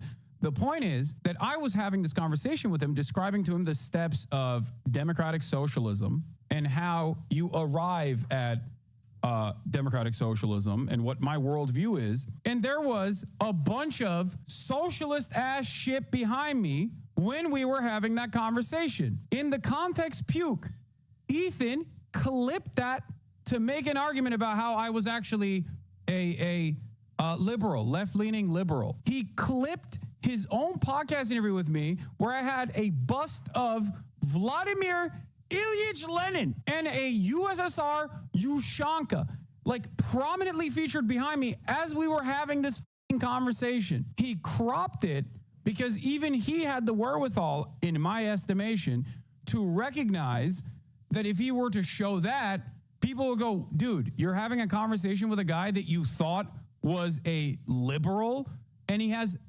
Lenin behind him? That makes no sense. So either he did that deliberately in an effort to massage the truth a little bit, or he got it from someone else who had the wherewithal to do that and duped Ethan. I started to wonder if I had any idea who this guy actually is. You made how many episodes with Hassan? Like, this guy made a program with the biggest mega leftist on the platform. Now he's acting like he was tricked and he was incapable of figuring out what this guy's beliefs were. Bro, I didn't make the leftist program. You did. You made what, 60 some odd episodes of this shit for hours talking to this guy? You didn't have a problem with any of it until, Ethan talks about being aware of Hassan's 9/11. Yeah, it's so funny. He's like, oh, you groomed me. As a 38-year-old adult, you groomed me into thinking that you were just a fucking liberal. No, the reason why he had this attitude is because he thought if he posts his fucking context puke as is, he can maybe convince other people, he can maybe dupe other people into thinking he's the victim here. That he wasn't fully knowledgeable of my worldview that I actively told him over the course of 60 plus episodes on a podcast that ran for 2 goddamn years, a political podcast that ran for 2 years to a 38-year-old man, because he hopes that his audience will watch that and go, oh my God, he is the victim here. Oh my God, maybe I'm the victim. Maybe Hassan actually lied to me too. And then he fucking slapped on a compilation of me saying I hate liberals, ironically demonstrating why I hate liberals. In the process, it's like he hates you. You're a liberal. He hates you. You're a Democrat. He hates you. He hates you. He hates Democrats. Comments and then sort of leaves it at that. Like it was just a joke. Actually, I think Ethan describes them as edgy moments or jokes. You might remember him from such classics as America deserved 9/11, dude. Fuck it. I'm saying it. Now, to be you didn't know I was radical? clear, I knew about all these edgy and controversial jokes at the time we made the show together. Controversial jokes. Because who am I to judge? No, Ethan, those aren't jokes, right? When someone makes a controversial statement like that, that's not them trying to be funny. I can understand why you would conflate the two. That is someone who is extremely frustrated and passionate about a particular topic. In this case, American imperialism and terrorism. You could have looked into that. You could have talked to Hassan a little bit more. He did. He did. You know what's funny? Wait, hold on. Let me see if I can find the first ever Ethan Klein this notion that like we're all going to become millionaires. By the way, Lenin, Che Guevara, a USSR Ushanka, right there. Where was it? I basically describe in great detail how ISIS formed, how it played how the material condition played a formative role in like radicalizing so many people into insane positions, like completely unjustifiable positions, while also describing the concept of blowback to Ethan. And he totally understood. Or it wasn't even ISIS. I think I was talking about Al-Qaeda too. But no, I'm fairly certain I talked about ISIS as well. And it's just like he got it then. And this is the first time we ever talked. So what happened? When Ethan and Hila are watching Matt Lieb saying that one state doesn't represent all Jews, they cannot wrap their heads around the idea. No single person represents all Jews. I'm just telling you how Jewish people around the world interpret that phrase. Isn't this also a Sam Cedar bit? Where they call Ben Shapiro the Pope of the Jews? That's Sam Cedar, right? For kind of this reason. That's why they always joke about Ben. A person that represents all Jews, as no single state represents all Jews. This is another weird thing. Oh my God. Israel, this is a lie that I see Hassan and people pander. They say that Israel's going to war on behalf of Judaism. They have never, I don't believe that that's ever been stated. And I don't think Israel ever... It's in the Constitution. What are you saying? How can someone so aggressively try to defend Israel and be so oblivious, dude? That's crazy. There was a whole law change in Israel. There was a nation-state law that dictated that Israel was a nation for Jews, by Jews, and only for Jews. I'm paraphrasing. Every aspect of Zionism, from its inception, even though it was created by secular Jews, atheists that didn't give a fuck about Judaism at all, knowingly and willingly have entertained the notion that Israel is for the Jews, by the Jews, and it is for Judaism. It is in everything that Israel does. It is a false conflation. Why would you say this while also simultaneously claiming, well, all Jews are Zionists, so when you say Zionist, you mean Jew? I think Israel says it's a place where Jews can go. Israel's just a place Jews can go? With that slogan, we might actually have peace. You know, if that's all you're defining Israel as, is a place Jews can go, like, sure, it sounds like America to me. Like, all right. I don't think that Israel said they represent. Yeah, I ironically covered this all the way back in 2018 with Noah Colwin, especially because none of my thoughts on Israel were ever hidden. Ethan knew my thoughts on Israel. I suspect he must have. Present all Jews. I don't think that's a stance. We're like, hey, displacing Palestinians is all Jewish people. Ethan is being so disingenuous here to suggest that he doesn't understand what Matt Lieb is saying. Like, he's making a semantic argument. Like, I don't think Israel has said that it represents every last Jew on the planet. I don't think Israel has claimed that. They're not going to say that their most genocidal behavior represents anything to do with them, okay? But what they are going to do is they're going to inexplicably link Israel and Jewishness together. So when they're being criticized, all of the... Also, they do that. They literally do that. That false conflation is actively egged on by the Israeli state. Not only is the Star of David in the flag in and of itself, but besides that, there is no reason to put Star of Davids on the heads of Palestinian prisoners that they kidnapped. There's no reason to get tanks to draw Stars of David in the Gaza Strip. There's no reason to prop up a menorah in the middle of the Gaza Strip as a symbol of conquest. Why are they doing this? You can get mad about it. You can be like, oh, how dare you? This is anti-Semitic, which is ironically at the root cause of the IHRA debate. That's why Ethan himself has, at moments, and I've heard him say this, talk about how, oh, people just substitute the word Zionism for Jew because all Jews are Zionists. He says this himself. So he's making that conflation himself. All of a sudden, they have the perfect defense. Oh, another thing I need to mention. There was a tier list. It was called the Who Can Say Habibi tier list. It was presented at TwitchCon as like a panel that was just meant to be lighthearted and fun. And Ethan Klein saw that, and he decided that it was anti-Semitic. Tier list them, and we're going to need your help to discuss and figure out who can say Habibi and who can't. And also, we have tiers. We have Arab coded. They ask permission to say Habibi. You know, like you got like a white guy's like, can I say it? Is it a slur? And then Love Sabra, which is they're not Arab coded at all. Now, when I first saw this tier list, I immediately knew what it was doing.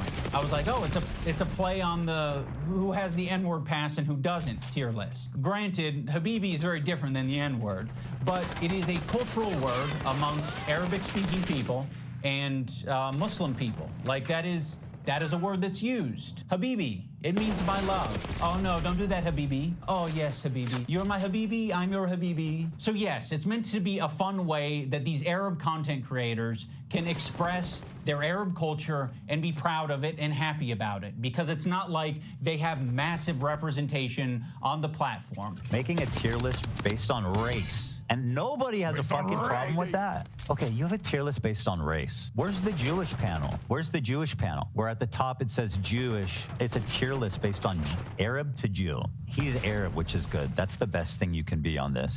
That's the best. This is racist. I will say that conveying information through a tier list is not the most effective thing, but Ethan should understand this principle. He did a white slurs tier list with Hassan. Cracker. I mean, you know what my take is. We can't put this as an F. Cracker. I mean, that's got to be at least a D, right? Hog. So Hog is my favorite. I use it all the time. Him and Hassan feel as though they're white guys, so they felt very comfortable talking about white slurs on their tier list. I think I'm more white than you. What do you think? I think I'm white. Like, I'm super white. Can you understand why Arabs might feel comfortable talking about Arab shit on their tier list, Ethan? You're the white guy. You think you're more white than Hassan. I think I'm more white than you. So, yeah, the white guy can say all the things that he wants, like cracker, but the Arabs can't have their tier list. I would put him also in Arab. I know Turkish people are different. Notice how they dropped the premise almost immediately that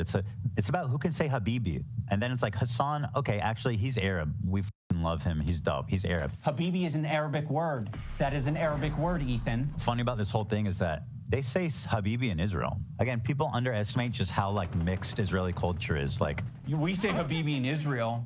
Yes, Ethan. Another piece of evidence as to why it isn't anti-Semitic. This is racist. If you're not Arab or understand Arab culture at all, which is a lot of Americans, and Ethan Klein presents you this tier list and calls it anti-Semitic, you're just gonna eat it up. It's not. Ethan is just proving his location on this tier list under Love Sabra because he doesn't understand Arab culture. There's a lot of Arabs who eat Sabra. There's a lot of people like me who eat Sabra. A lot of the times it's all that's in the store, and I'm... Boo. Sabra hummus is dog shit. And BDS, but also mostly just dog shit. Yeah, Ethan tried to say that Love Sabra was actually Loves Jews. And I didn't even know this. As the expert of anti-Semitic dog whistles, even I didn't know that Sabra also meant cactus or Jew born in Israel. That's what it was. I don't think a single person knew that when they said Love Sabra. They were talking about Sabra hummus, which is dog shit, you know? That's it. But Ethan did that classic thing that everybody loves doing where you just think that no one is capable of making jokes, and perhaps for Ethan, it's hard to discern when someone is making a joke because they didn't falsely smear someone as a pedophile. You know, that's the only type of quote-unquote jokes that Ethan makes, so it's confusing to him. He's like, is this actually a joke? I don't understand. Why is nobody defaming another person randomly for a minor disagreement? I'm gonna buy it and I'm gonna eat it, but it is not the good shit. Like the average Arab American, they're gonna go in the store and the only option they have is Sabra. And that sucks that that's the only option, right? Arab communities and distribution facilities are not widespread across the US. So what are they left with? They're left with a common, relatable, shitty hummus, which is Sabra. And what's so pathetic about this whole thing is after he was able to get these Arab creators banned off of Twitch for 30 days, he goes on to talk about how bad Sabra hummus is on his show. I don't think anybody wants to prefer Sabra over homemade like restaurant quality hummus. You know, it's what's there. Like weirdly fluffy. It is fluffy. Weird. Yeah. I would buy it sometimes and eat it. It's not the best. The problem is with Sabra, in my opinion, it's only good for the first 2 days. For some reason, like when you eat the Sabra shit, it just feels so much heavier. And imagine eating a whole vat of Sabra. That's crazy. Yeah. I've never liked hummus. Oh, okay. Well, you hate Jews then. And Arab. Yeah. This is racist. Yeah. It's crazy that after he collected those scalps, and in the process, yelled at an Arab Jew that was also on that panel and got him banned too. And then subsequently called him a token, which is anti-Semitic. How dare you not unconditionally support the apartheid ethno-state? You must be anti-Semitic. Like, what the is wrong with you? Then he does this victory lap where he's basically like, yeah, I hate Sabra too, actually. You are not allowed to hate Sabra. He made a fucking video about it where he was like, Sabra is in the fridge of every Israeli Jew. What the it's our national pride or some shit. Yeah, it's almost like you can have a discussion about Sabra hummus being a bad hummus without it being at all related to a Jewish thing or an Israeli thing. He can have that discussion as much as he wants on his podcast because we all know his intentions are anti-Semitic. This is what he did. He hit his heart hard. The Zionism is leading to not accepting other cultures, embracing their own culture, and instead thinking that that is an attack on you. There's this incident on the podcast where they were reacting to Cutie Cinderella, and Ethan was laughing during it. So that ended up being a pretty important wake-up call for Ethan. He made an apology video directed at Cutie Cinderella, and it was graded by a professional psychologist, Dr. Kirk Honda of Psychology in Seattle, and Ethan got an A+ rating. In terms of a public apology, this is A+. Ethan won't stop talking about his A+ rating. You know, he rated my apology to Cutie Cinderella a perfect score, a perfect 10. A perfect 10 out of 10? Literally 10 out of 10. Go back. I can teach you how to make a good apology. I'm the best at it. 10 out of 10. I know what a perfect apology is, lady. You don't. Is my perfect apology in this PowerPoint? Dude, I got a perfect 10 out of 10. This one's actually best apology, so. Ethan Klein, you guys, oh my God. I was trying really hard to think about an impactful moment during this video. Like, could I do something that would really wake Ethan up? And should have reviewed his N-word apology. Does he have an N-word apology? I genuinely don't know. I actually don't know. Wait, are you guys setting that up to be like, nope, that's the joke? Oh, okay. Well, my mistake. I don't know if this came from a good place or not, but I came up with the idea of getting Ethan's grade changed from an A to a B at least. So I went to visit Psychology in Seattle. I'm not confident that Kirk will change his grade, but it's worth trying, and, you know, we might learn a thing or two. Xander! Probably get pretty low marks. Unlike me, perfect score, 10. I said, hey, Lud, no wig drama. Why are you such a spineless coward of a person now that you've inserted yourself and your girlfriend into this conversation? Okay, iDubbbz, I hear you. You're in the room with me right now. I hear you. I hear your request. I understand it. I can understand where it's coming from. And I guess have a policy that when there is a grade for an apology, I am just grading that discrete apology as I see it without taking any consideration of prior or future behavior. When Psychology in Seattle was watching these video clips of Ethan, he said that it looks like Ethan could just use a hug. Now, of course, it kind of pisses me off to hear that shit because I'm like, what are we doing? What are we saying? He needs a hug? No, he doesn't need a hug. He needs a good fucking ass whooping is what he needs. I think something that's very important to me in bringing back Content Cop is to be fair. I think that was something that was not illustrated in previous Content Cops that I think should have been and probably wouldn't have left me with so much regret. Ethan deserves all of the criticism that he's getting. I think it's very valid. But I also think at the end of the day, we should acknowledge that he's human because he is human. And he is in a situation that's making him extremely scared, paranoid, defensive, sensitive, and I'm sure other features and feelings. In the spirit of Kirk saying that it looks like Ethan could just use a hug, I have challenged some of his most powerful haters to put down the haterade and just say something nice and charitable about him because I think he deserves it. I just wanted to say that I respect that you are genuinely yourself on the internet.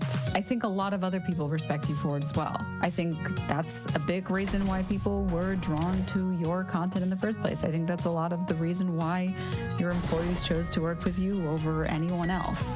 Ethan, I think it's respectable that you even began this journey to leave behind the anti-SJW crowd and step into a more empathetic worldview. I know it's not easy.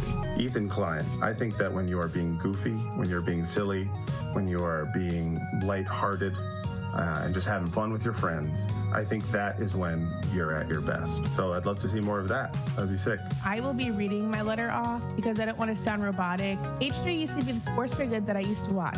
I hope that one day gets back to what I remember. You were one of the inspirations for me to start creating content, so all this has stung. I hope you really hear this, and I wish you the best. I think Ethan Klein rocks a buzz cut pretty good, and I think He's got a good choice of facial hair. I think it's really cool what he did 8 years ago, fighting that frivolous lawsuit. That was pretty up, and fighting it, he changed YouTube for the better. And I thought that was cool because I thought it was like he was fighting for free speech. I also see the dynamic of Ethan and Neil. Like it's really hard to be a couple online and see people attacking your partner, and it's like, okay, like if you come to their defense, that doesn't always help them, right? Sometimes that makes it worse for them.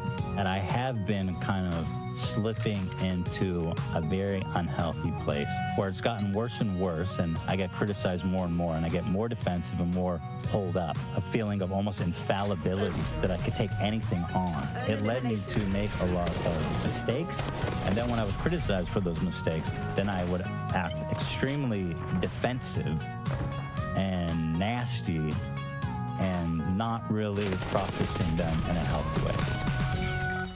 Goddamn. Cinema.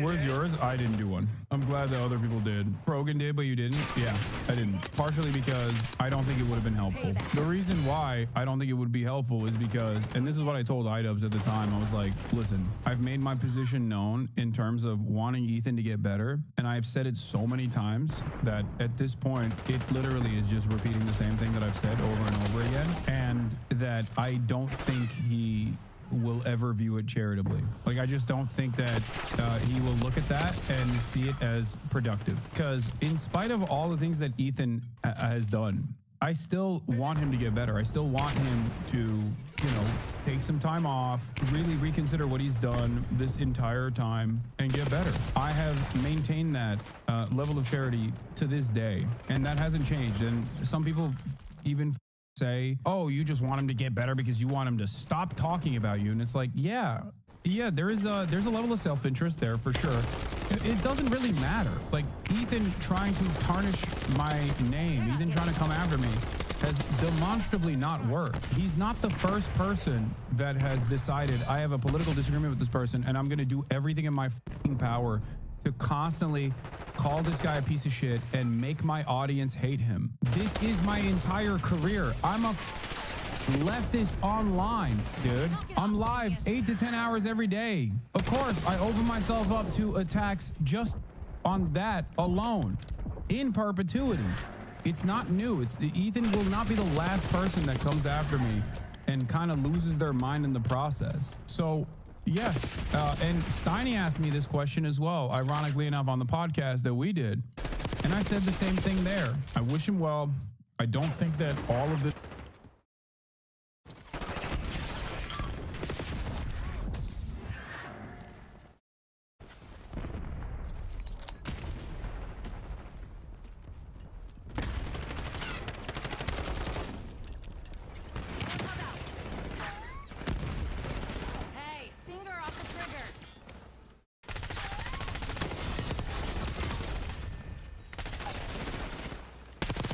But then there's also legitimate arguments on the other side. Like, the other side is making a very legitimate argument about the right to due process if you get processed and shipped out of the country and put in a prison in El Salvador. What is the quote? Was it Benjamin Franklin's quote about innocent, and that it's better to allow 10 guilty people to go free than one innocent person arrested? I'm on that side of things. Yeah. That's I think due process exists for a reason, and the reason is... I told you. This is how it begins. There's only so much insanity that even the ape man and his supporters are going to take. This is how the process begins. The process of discontent begins amongst the ranks. Amongst those in the margins who go, maybe this wasn't the best decision. I still like Trump. I think he can restore order here and right this wrong. It is horrific for someone to be accused of something they didn't do, be imprisoned for crimes they didn't commit, and then live in a cell, live in a cage with a bunch of people who did commit. Here it is, Benjamin Franklin. It's better 100 guilty persons should escape than one innocent person should suffer. That is wisdom that has survived hundreds of years. It's incredibly accurate, and it is the foundation of freedom. Like, we have to make sure that these people are actually guilty, otherwise we become monsters. Like, what is that? When you fight monsters, be careful that you don't become one. Become one. Yeah. Yeah. That's very important. It's very important. You know, you can't do that. But also, you also have to deal with the fact that the current administration is dealing with the past administration allowing known bargaining. He's in the bargaining phase. I'm telling you, what you're watching is the bargaining phase of the process. He's like, oh, well, you know, all the previous lies that Trump told me that caused me to vote for him, I have to maintain are real and true, right? Otherwise, I have to recognize my mistake. Yeah, he's going through it. Gang members and terrorists to go right through the border unchecked. That a lot of them they know got through.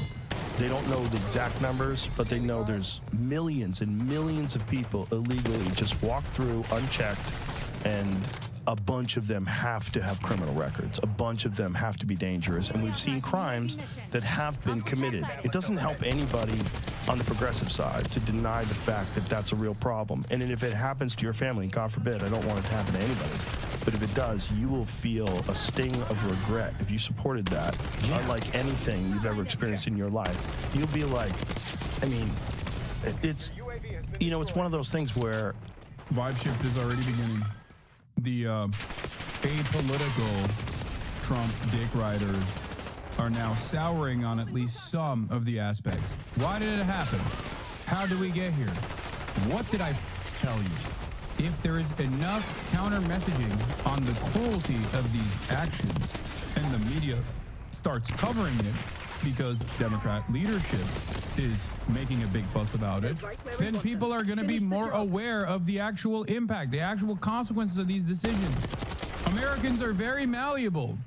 This is why I was constantly screaming from the rooftops to, like, Democrats, do something, say something. What's wrong with you? And here it is. And this isn't like, there will be ups and downs. They're not regretful of their vote yet. And they might never be regretful of their vote. But there are people in Joe's audience that will look at this and go, yeah, maybe this isn't the best idea. Because it's not. Because it's a genuinely dangerous precedent. It's genuinely terrifying. I'm glad that I'm at least vindicated for once in the right direction, where I said, if Democrats start making a big fuss about this and the media starts adequately covering the cruelty of this deportation regime, then people are going to start souring on the mass deportation protocols. And lo and behold, that's what happened. That's exactly what's going on right now. This is just the beginning. It's going to get worse. No one from this point on is going to turn around and be like, no, actually, it's fine. It's actually cool. Yeah, it's really up. There will be Republicans that say it's cool, unusual punishment. It's Holocaust style concentration camps, and I like it. But there are plenty of people in the margins that will not like this. And this isn't just about democracy or the democratic process or whether or not they'll ever vote for Trump again. I don't even know if there will be another election at this point. But the only way to stop that from happening is if there is an alternative out there, an alternative that speaks to the anger and resentment that a lot of people are experiencing, and an alternative that actually speaks to the dangers of this administration with great focus on the individuals that are being harmed in this process, to generate stories that people can identify with. That's why I keep maintaining the position that although 90% of those who were unjustly deported to the CCOT facility have done nothing wrong and were along their process of getting either temporary protected status that they had already, or going through the court asylum application process, and they were falsely deported to this torture slave labor camp. The one that everyone is talking about is Abrego Garcia. The reason why they're talking about this is because the administration f***ed up and admitted to wrongdoing. I will take that anywhere I can get. I've explained to you already that these things take time, but public sentiment shifting in this dramatic of a way will either push the contradictions to its ultimate demise, where there's gonna be a moment where this breaks, okay? Either it will break and the admin, in an effort to retain a theoretical democratic process, will capitulate to the mob, or they will start a harder enforcement mechanism, a more fascist enforcement mechanism, which will cause people to fight back. That's why I'm talking about public perception here before you guys say, why does public perception matter? Of course it matters. Public perception always matters. It matters in the short term as we seemingly still have a democratic process, and it will matter in the long term as well. Let's say the admin says, protesting is now illegal. People start getting locked up for protesting. That's the breaking point. That is the breaking point. At that point, it's just like you're gonna see people taking matters in their own hands. Okay? What a lot of people don't understand is voting is a pressure valve. Okay? Theoretical democracy is a pressure valve.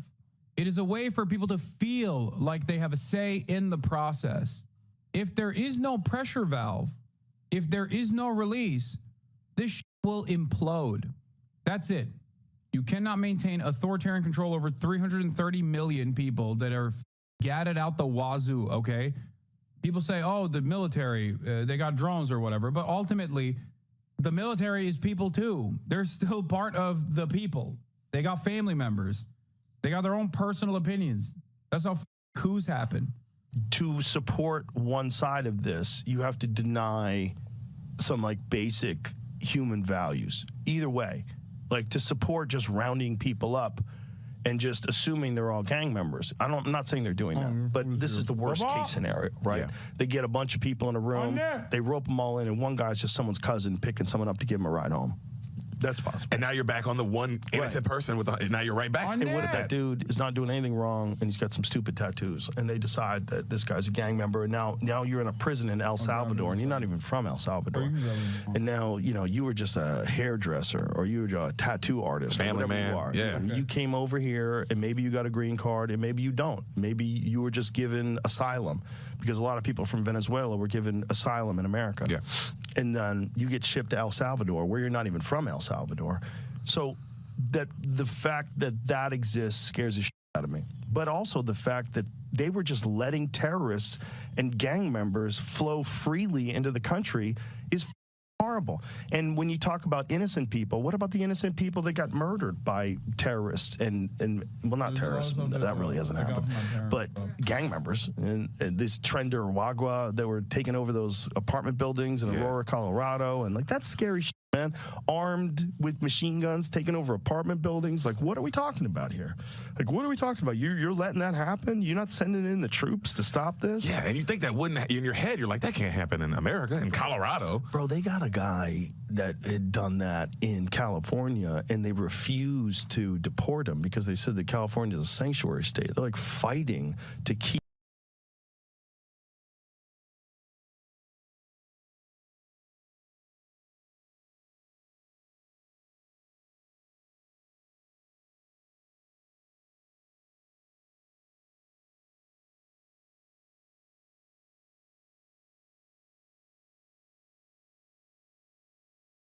Hey, I have something to show you. I cannot be interrupted. There's a new content cop. What? A new content cop. Content cop. I haven't heard that name in almost 10 years. Well, iDubbbz did a content cop on H3. Is this like when Gen X gets excited they're doing a Goonies remake? You're excited about this? I thought iDubbbz quit YouTube. No, he just stopped saying slurs. Exactly. I thought he quit YouTube. Look, a lot has changed on YouTube since 2015. Drama videos are now usually 5.5 hours long. iDubbbz is woke. So much has changed. I got married. I have 7 kids now. That's a weird amount of kids in a relatively short amount of time. I switched political ideologies, gosh, probably 7 times. Those kids really messed you up, huh? I was a different person back then.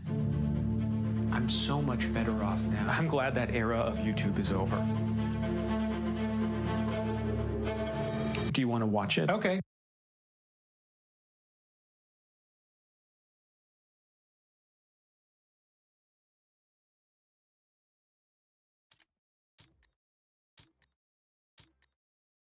Bianca alleges that Nikki Blonsky's father had punched her mother. And this led to Bianca's mother being airlifted to the hospital with internal bleeding, as well as a broken nose and a fractured skull. So like, this was not like a small situation. Like, this was a huge situation that took place. Like, I am literally not exaggerating her words. These are literally the words that came out of Bianca. In fact, this is what Bianca had to say on her appearance at the Tyra Banks dog show. And I'm going to start with you, Bianca, because your challenge was very public.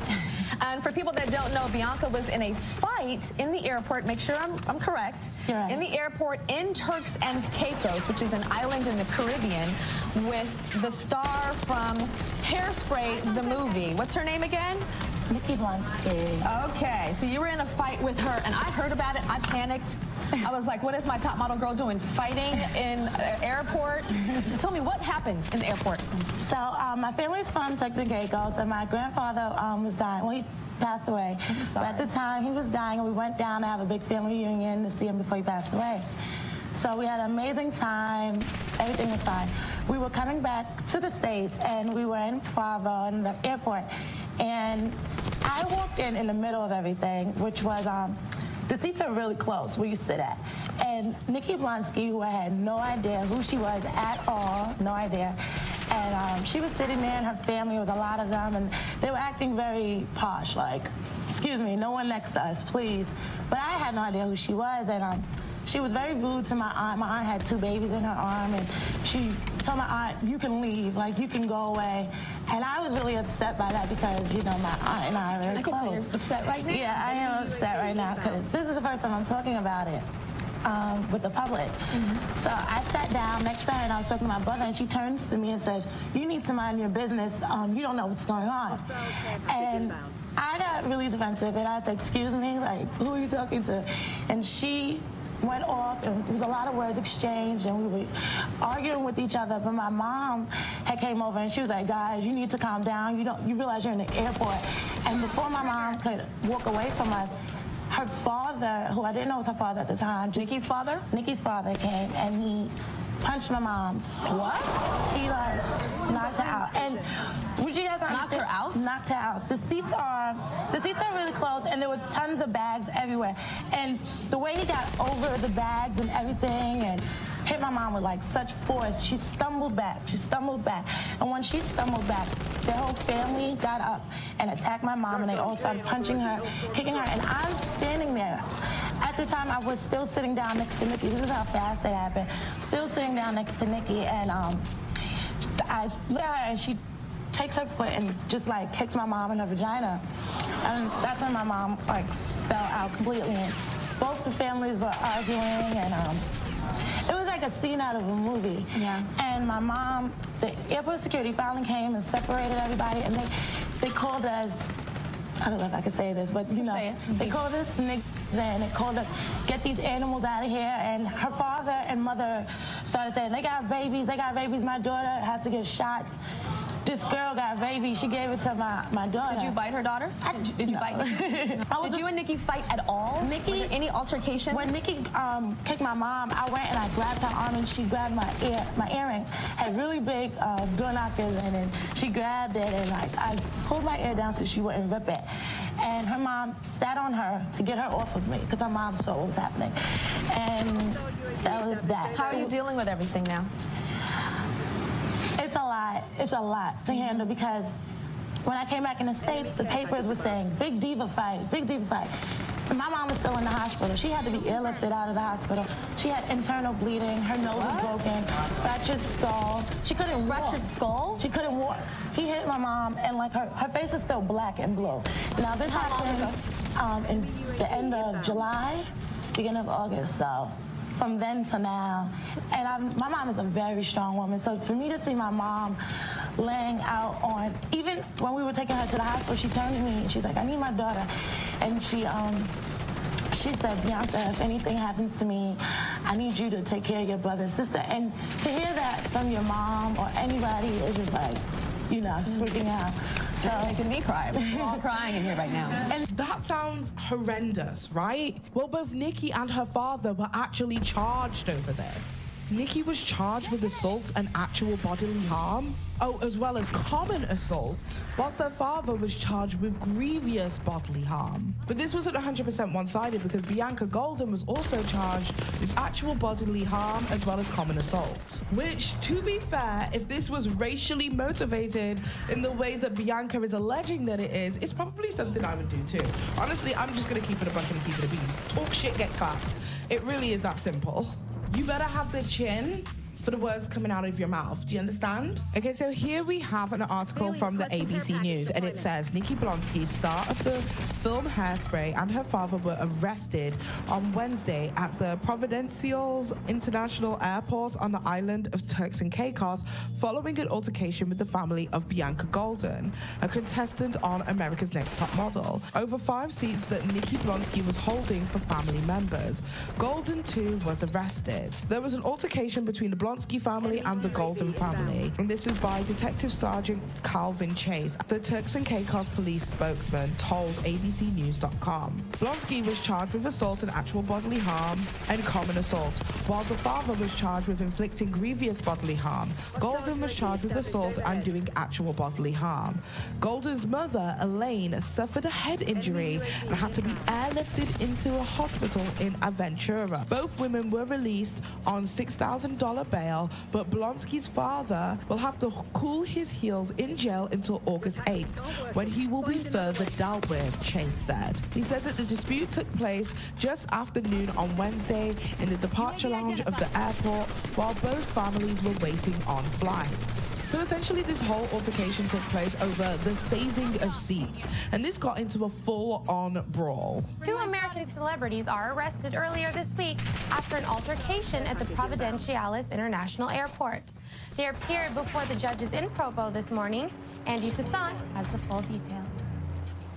It was chaos at the magistrate's court in Providenciales earlier today as American actress Nicole Blonsky, most known for her role in the musical-turned-movie Hairspray, and America's Next Top Model finalist Bianca Golden appeared before the courts on charges. Blonsky was charged with assault, occasioning bodily harm, and allegedly unlawfully attacking Elaine Golden on July 30th at the Providenciales International Airport. She asks that her case be heard in magistrate's court and is scheduled to reappear before the courts on December 1st for preliminary inquiries. Things did not turn out so well for Blonsky's father. Carl Blonsky was remanded in custody on charges of inflicting grievous bodily harm and unlawfully inflicting bodily harm to Elaine Golden. Golden was hospitalized at the Murder Rigby Health Complex and was airlifted to the United States for further medical treatment yesterday. Carl Blonsky pleaded not guilty to the charges.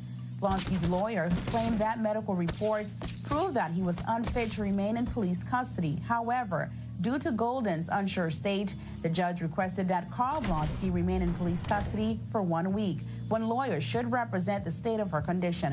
Whether bail will be issued will be determined at that time. Bianca Golden also pleaded not guilty to charges of occasioning bodily harm and unlawfully attacking Nikki Blonsky. She asks that her case be heard in the Supreme Court in front of a judge and jury. She was granted $6,000 bail. Golden's preliminary inquiry is set to be heard on September 17th in the Supreme Court. So eventually, Carl Blonsky, who is Nikki Blonsky's father, got released. And this is a video from the WV4 news show for Turks and Caicos detailing what had taken place and what was going on up until that point. Let's take a look at this. With $3,000 bond granted, Carl Blonsky was released from Her Majesty's prison on Monday, August 11th, after an appeal on last week's decision by the magistrate's court to grant bail was denied. According to Oliver Smith, the lawyer which represented the 53-year-old during his arraignment, Carl's appeal was made on the grounds that he had poor health. Blonsky has been in police custody since July 1st for his involvement in a brawl at the Providenciales International Airport departure lounge, where Elaine Golden, the mother of America's Next Top Model finalist Bianca Golden, was allegedly brutally attacked. She suffered from injuries such as swelling of the facial tissues and nasal fractures. Carl was also excused from making his appearance in the magistrate's court on August 19th, and according to the Supreme Court, his travel documents, which were seized during the ordeal, was released. Blonsky is reportedly back in the United States, and there was no new date set for the next trial. Rumors of a civil suit being filed by Bianca Golden against Nikki Blonsky were unconfirmed when we contacted the courts. So I don't even understand how the family were able, like Nikki Blonsky's family were able to get away with this scot-free. Like, somebody had a broken nose, a fractured skull, and internal bleeding, and it was like $6,000 bail. a week in jail, see you later. That's absolutely bizarre to me. How that was even allowed, I will never truly understand. If true, obviously, nobody's been like, you know, got into huge trouble. Yes, there were charges, and obviously we know that there was grievous bodily harm, actual bodily harm, and all of that kind of stuff, but it was on both sides, because obviously Bianca caught some charges too. But TMZ actually had the footage of the altercation that took place, so let's take a look at that.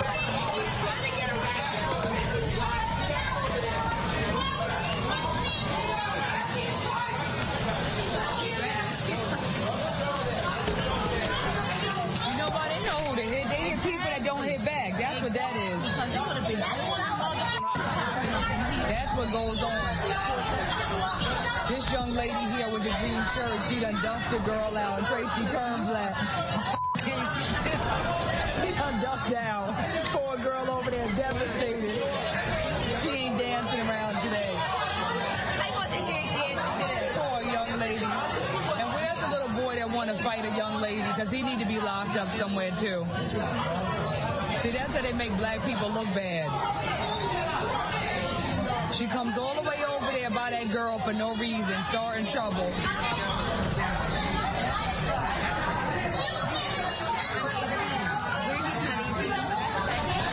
She's lying. I know, it's disgusting. It don't make no sense. They started with this lady first. And your daughter was over there. She was just over there by herself. Yeah. You just punched her in the head. For no reason, because she was sitting there. Well, make sure you do. Please do. But that's ridiculous.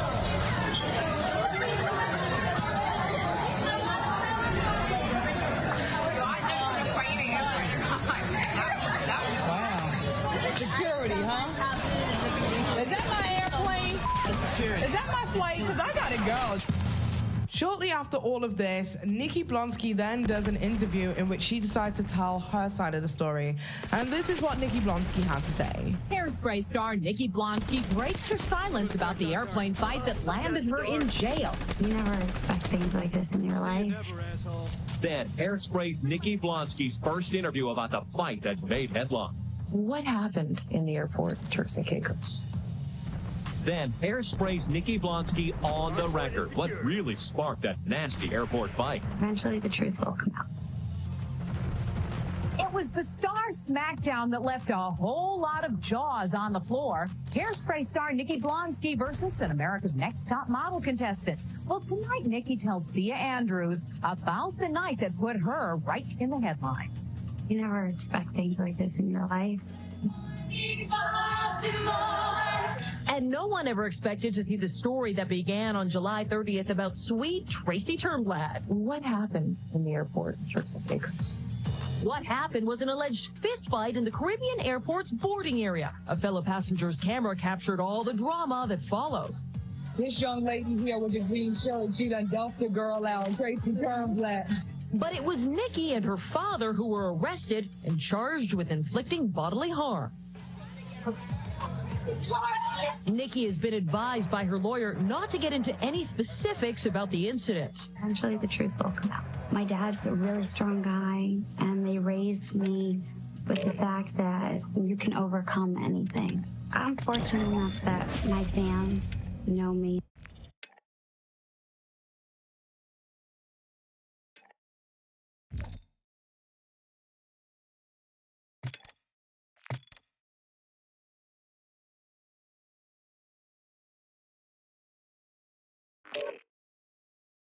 Hey, can you hear me? All right, how's it going, man? Oh, not much.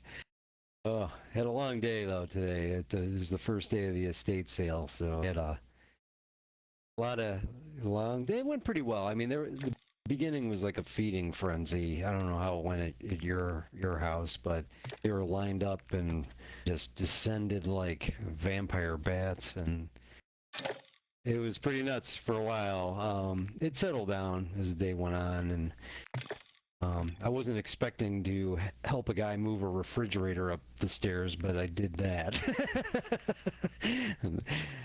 Yeah. It was a smaller size refrigerator, but of course it didn't fit through the stairwell. You know, we tried it one way, then we tried it out the back door. It didn't go that way. Ended up having to take the doors off the fridge. Then we determined that you could take it up the front way better than. We got it out. It took about an hour and 15 to take everything apart, take the door off the hinges. It was a deal. But the guy who wanted it was pretty cool. It was like this Mexican dude. He was. So it was kind of cool. Just whatever. I was kind of like I used to work at a office equipment place a couple summers, like college, and like revisiting my moving days, moving shit in hard to move places. But anyway, yeah, I got through it, but I'm a little tired, so. Anyway, I got a half hour before wine night and me go to sleepy. Bye.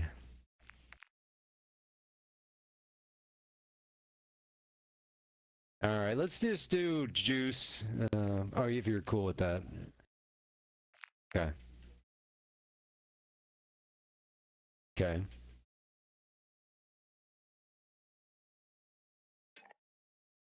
Okay. Okay, sounds good. I'm ready to go. Taking Price again. One of these days I'll get Price a vest. He needs a vest. He's... God. Oh.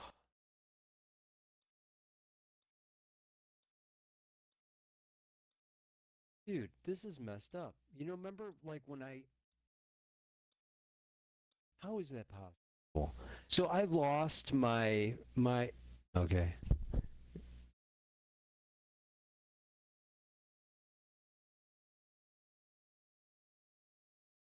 Kills. Yeah, no, I'm still. Yeah, that's right. Can you hear me now? Okay. Yeah, no, you remember when I used the sniper with the iron sights and I killed the 7 dudes and I finished that part of the mission? Yeah, now it's showing 0 of 7. I got 0 of 7.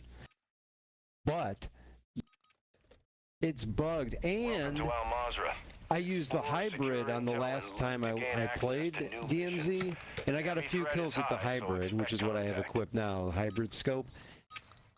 No, it shows 3 of 7, which is weird because it says you have to do it in the same deployment, and obviously this isn't the same deployment, so that's broken too.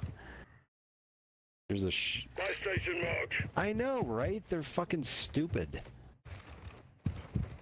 You want to go to the shop? Oh my god, there's a whole bunch of guys down here. I could take these guys out. Safe firm. Got an enemy fighter here. Let's do it.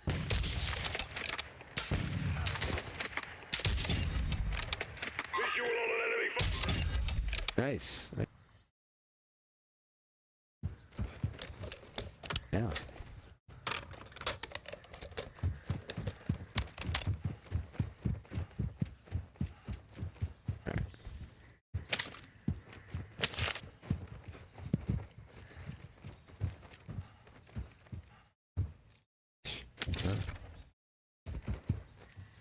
Cool. Stronghold marked. All right, you want to loot this building while we're here?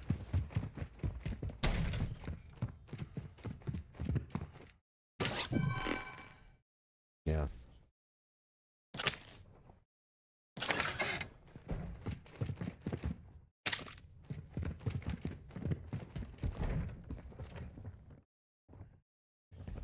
It's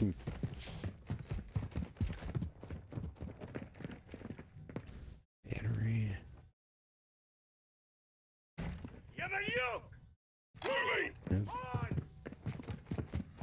Okay.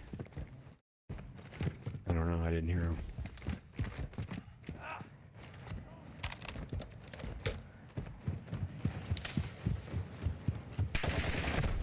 Take an effective fire.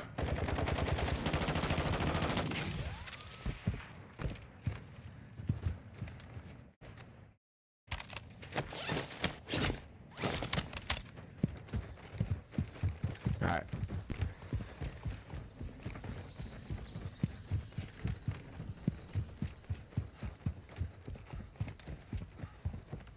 All right.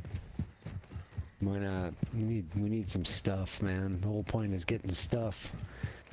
We need to get stuff. The stuff.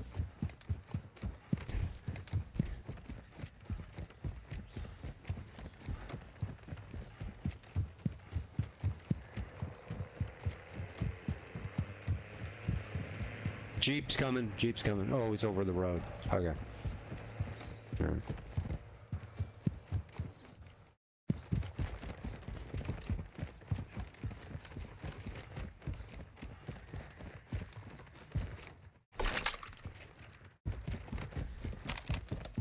Cool.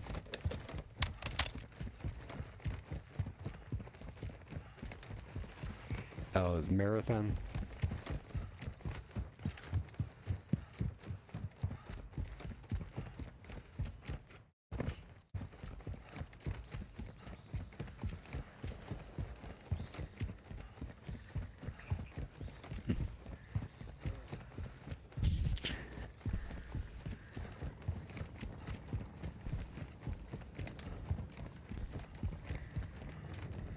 Is it free to play or you gotta buy it?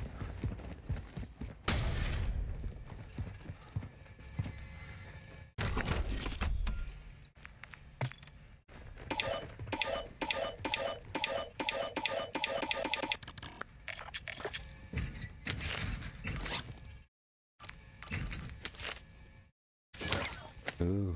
Ooh, I got a medium backpack. I Found like some that. over here.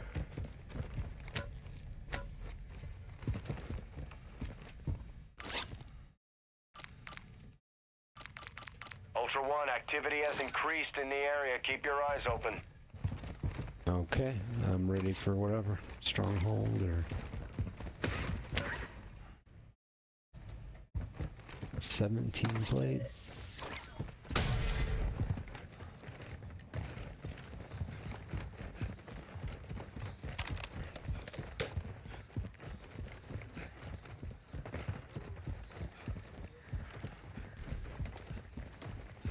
All right.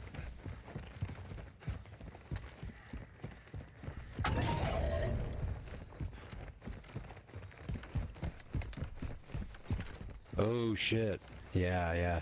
I don't know if we should that's a lot of, well, unless you want to hang out, you want to hit, we could snipe them from outside. You want to try to just kill these fuckers?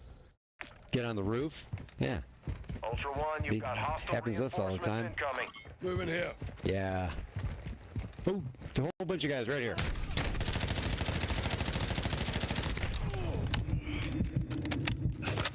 Ultra One, Shit. They blow our cover. a high value target of the Los Oh god. cartel. Codename This is a firefight now.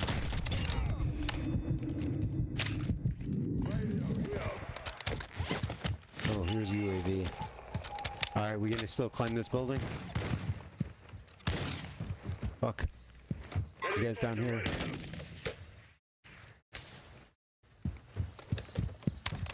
No, he ran around the corner. Here he is. He's there. There, he's down.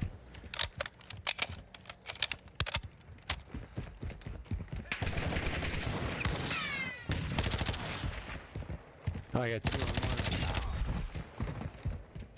No, it's racking them up. Oh wait, maybe I did just finish it. Yeah. All right, what are we doing? We being assholes, or are we?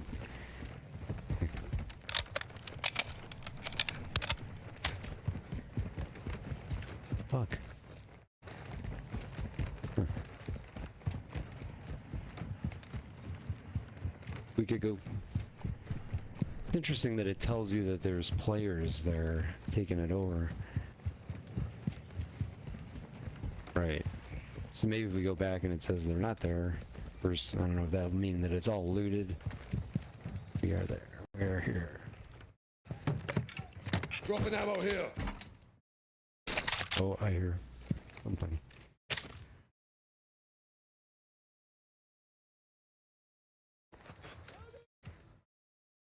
Okay. All right.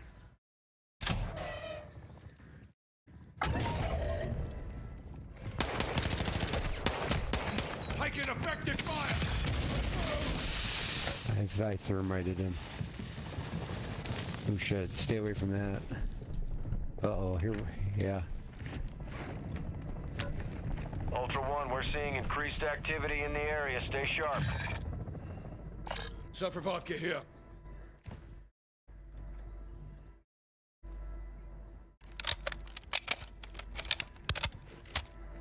Okay.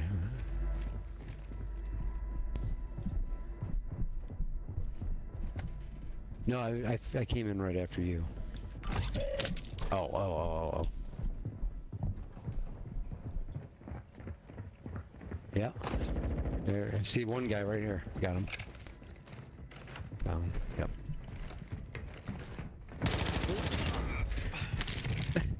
He put his hand out like, don't.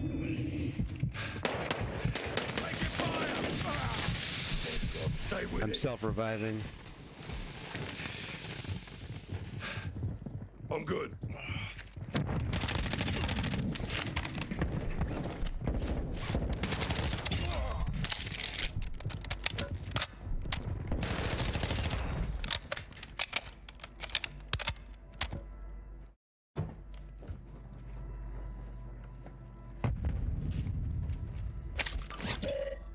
Yeah, I finally made it up here. I was having a little difficulty, but I'm here.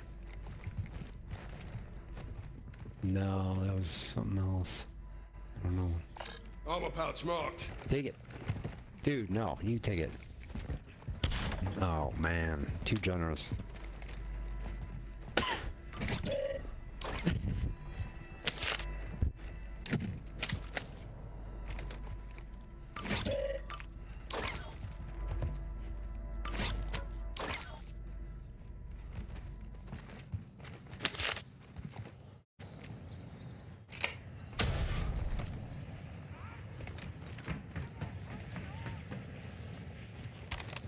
Did you go downstairs? Oh, on the roof. Okay. I hear footsteps.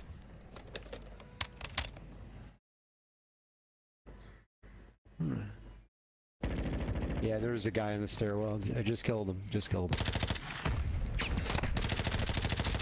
don't know how to get on the roof. I'm trying to find the way up there.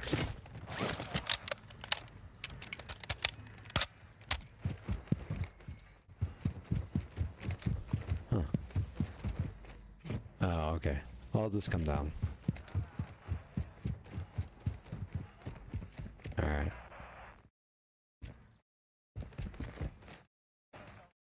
Ultra One, you've got hostile reinforcements incoming. Extract point marked. Yeah. Yeah, a guy came at me and, yeah. Ultra One, be advised, an operator in your area needs medical.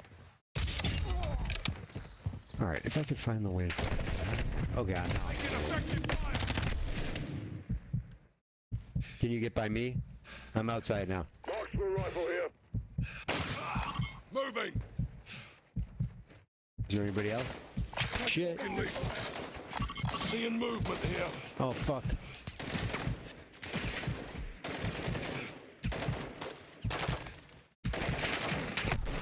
Take the infantry here. Moving here. Shit. Enemy infantry here. Moving. Yeah, I gotta plate up. Fuck. Alright, hold on. I gotta take a minute here. Get some fucking...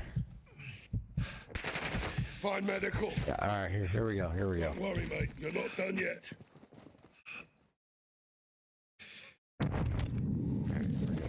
Alright, here they go.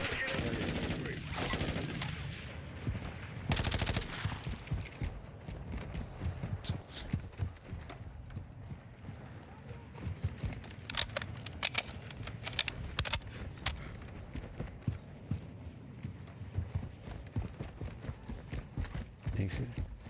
Sure. What the hell is that shit? Somebody else is firing at us now? I don't know. Oh, there's a guy down here. He's down here somewhere. He's dead. Enemy operator secured a weapons case. Tracking their location on your TAC map.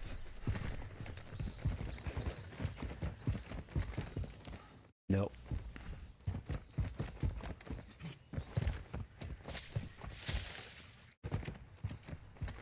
One, activity is increasing near your location. Stay alert. I just launched something, I don't know what. Yeah. That's what I launched.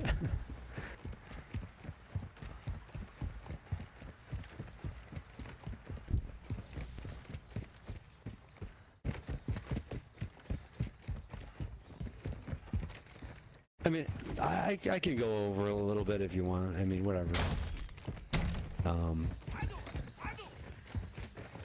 Why don't we exfil and then we can go back in if you want.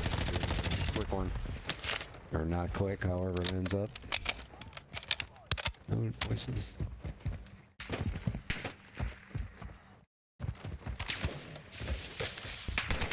Taking rounds.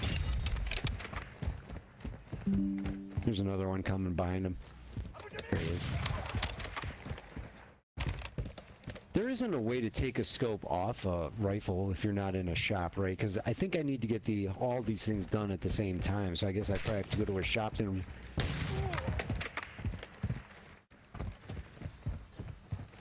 Yeah, shit. Taking fire! Because like I got the other 2 challenges done. I just need to get the scope off of here and then get 7 more kills, and I guess I would finish it. Yeah. I saw that. Yeah. Ah, crap. Oh well. We're not anywhere near a shop now, so fuck it. I thought this was... It wasn't clear that everything was in the same deployment. Makes it rather difficult. Alright, hide here. Sure. Ultra One, extraction is inbound at this time. Maybe I'll go in this house here. Ultra One, Dino Force inbound for extraction. We're 2 clicks out. Alright.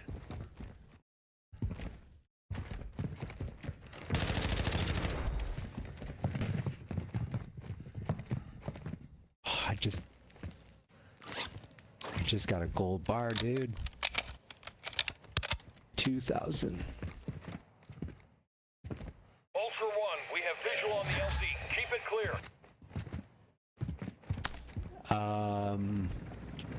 I don't know. I don't think so. It's just money. It's like 2,000. Oh, do you? Can you? Here, I'll give it to you then, dude. Here. Where are you? Alright, I'm gonna drop it. Ready? Here. You gave me the best. You go get it. See it? Got it. Alright. Alright, I got... Dino Force Okay, actual. I got the back. All objectives and personnel secure. We're RTV at this time. Yeah, no. Teamwork. Boom.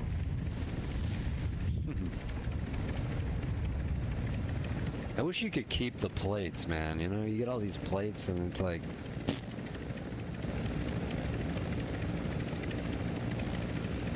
Yeah. You should be able to do that, man. I bought the plates, I own the plates, and I exfilled with the plates. Give me the plates.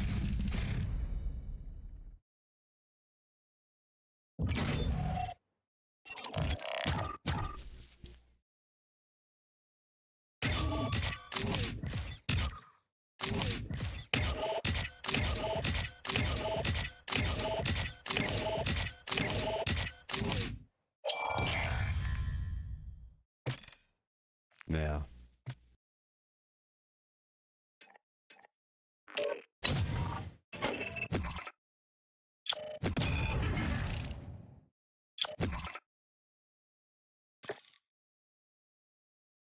All right. If you want, I'm gonna take off this site and we can try another juice run if you want.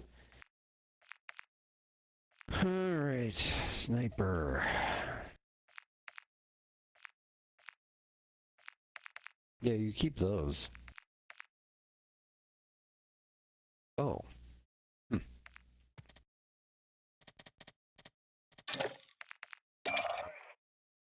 Maybe. Maybe you can just reuse them. Maybe you can, as long as you exfil with them, maybe you can just keep, because yeah, I don't think you lose the key as long as you exfil with it.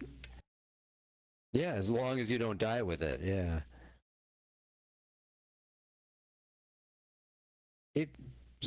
I'm pretty sure, because I remember, I think we got into the embassy, or did we die? Hmm.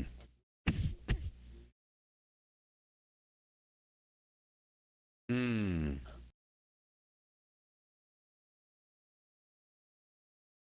Hmm. It's one of the other, who knows? It's a mystery of DMZ. All right. Oh, can you hold on one sec? I wanted to get some money.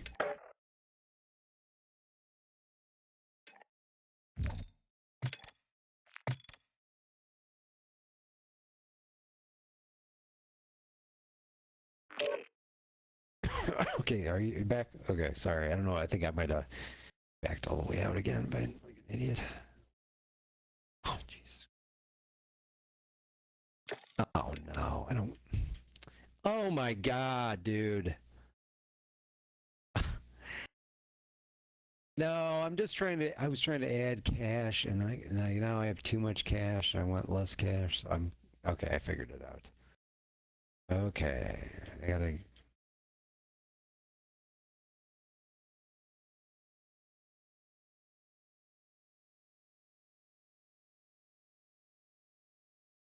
Yeah, that's the one I just completed. Yeah, weird. Yeah. So you have the hybrid one and the thermal one checked off?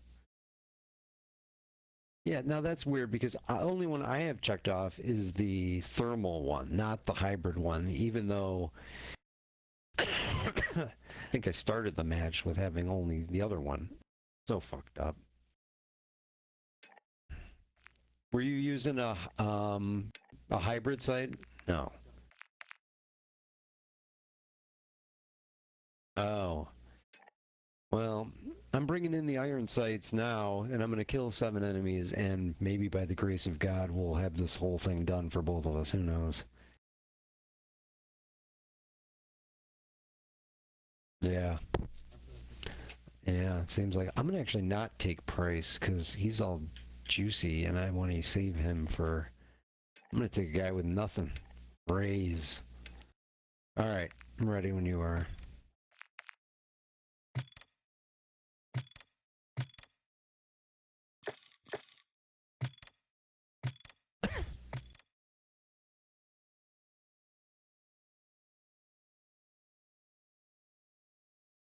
Mr. Cool. Yeah. Yeah, that very well manicured beard.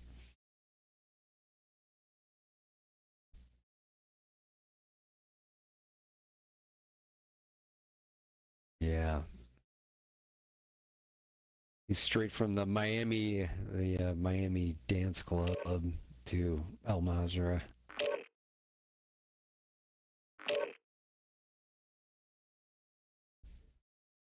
Yeah. Sure. No, that's fine. He's got...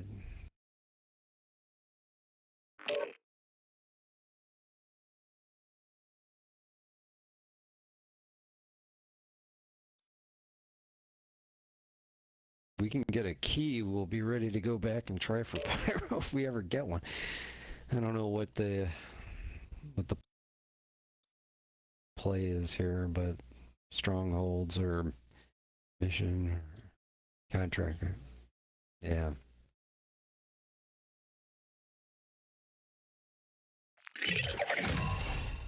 Yeah.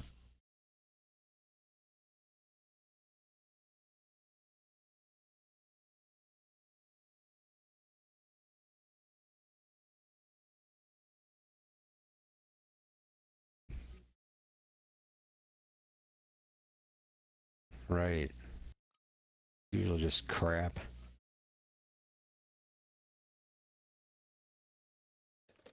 Right. Welcome to Al Mazrah. Exploring, looting, and securing intel will open access access to missions and targets. Expect resistance from local forces and watch There's a for ship other behind operators us. in the That's AO. usually good looting, not always. Moving! Yeah, right behind us. There's also maybe we like there's enough good stuff in there, then we don't have to go to a shop because there's not really a shop anyway near us. All good.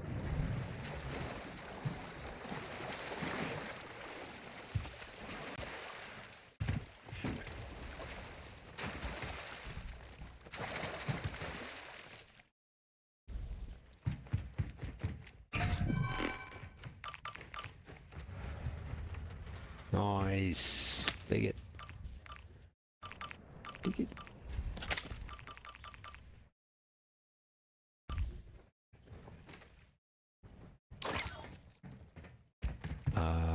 No, I'm good, actually. Scuba mask.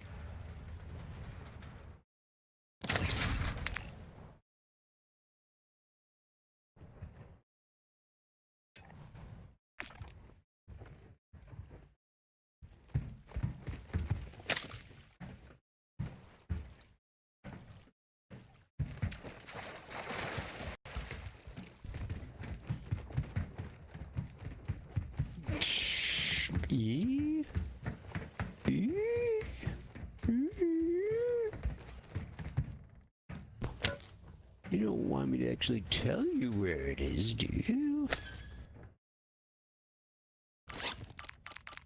Ooh, two-plate vest. Sweet. There's another two-plate vest. Oh, two next to each other. Don't need two, just need one. Can't wear two vests at once. Geez, there's another two-plate vest up here. Wow. 3 two-plate vests and 1 boat. Yeah. Or actually, you got one, so that's 4 and 1 boat. Alright. I think it's looted if you want to head to the mainland. Oh, wait. Yeah. I was wondering if we should loot the other part of this dock and crap. Probably not. Fuck it. Yeah, there's probably nothing there. Yeah, fuck it though. I mean, I do have a scuba mask. You know what? I just got a scuba mask thing. Wait, yeah, I did. Alright, let me go underwater. Yeah, I'll put my mask on. I'll check that out. Anything good? Alright.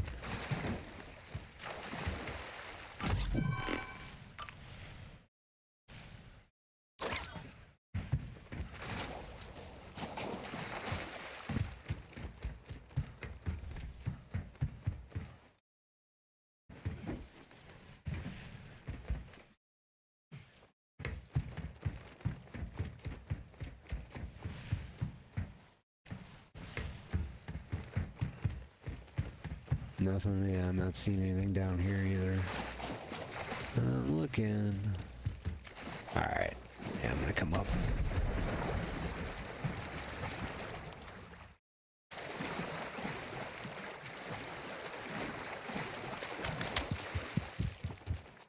Gotta find a ladder or something. Swim around the whole boat. So I'm swimming around the whole boat.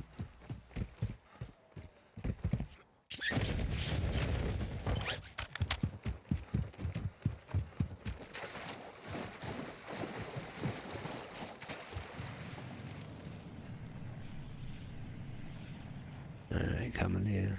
Alright.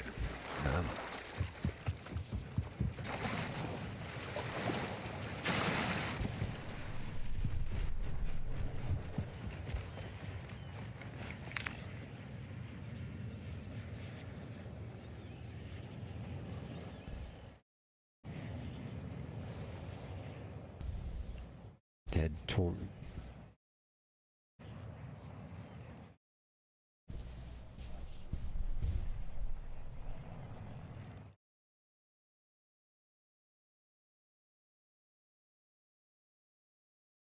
Yeah, I brought some in. Whatever we do, we should probably do it sort of on the way to the The exfil, there's a search contract there. Ah, okay. Stronghold marked. Okay. Well, we could do that first. We could go for broke. What the hell? We got 2-plate vests now. Oh, I got a armor up. Uh-oh.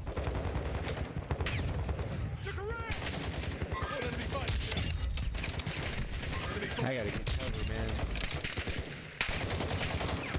I'm getting fucking beat up.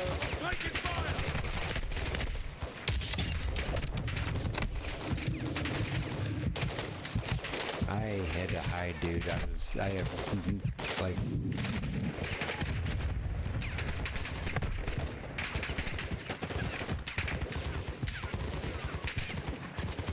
Alright, wow, there's a lot of guys. They're coming. Loading AP round. Taking effect.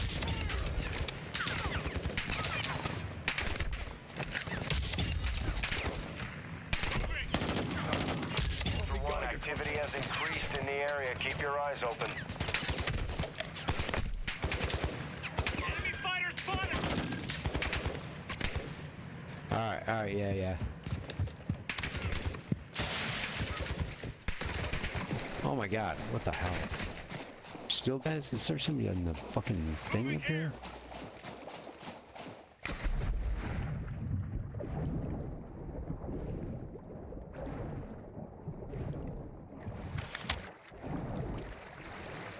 Wow.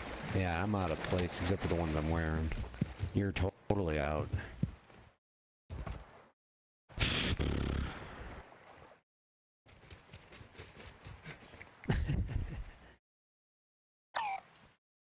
Not with no plates.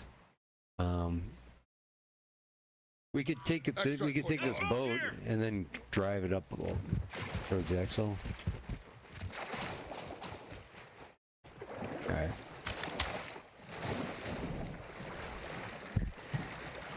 Go from cocky to cowed.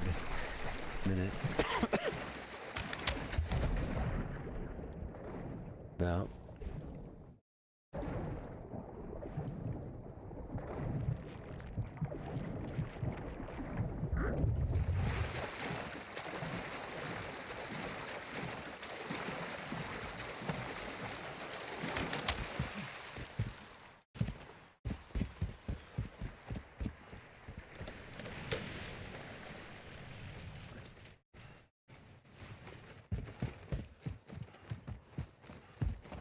Yeah. Maybe let's check for plates. Oh, you needed a plate. Here, let me give you this one. Oh shit, am I...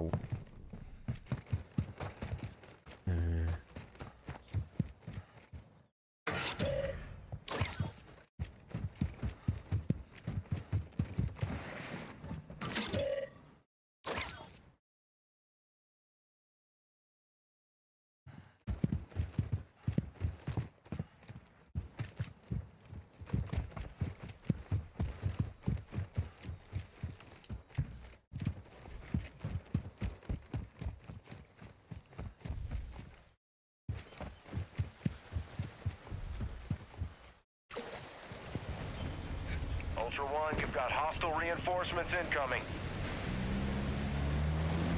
Moving. Ultra One, enemy threat is moderate near your location. Oh yeah. Sorry, I was looking at a different exfil. You're fine.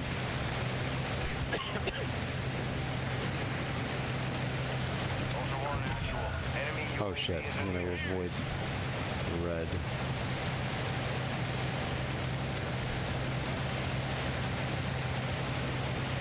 Oh, it's gonna be right in the fucking red zone, but oh well. Yeah. Yeah.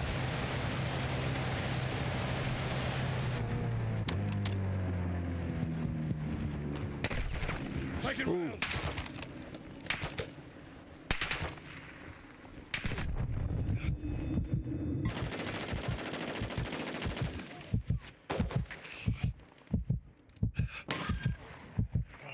Alright, I think they're dead.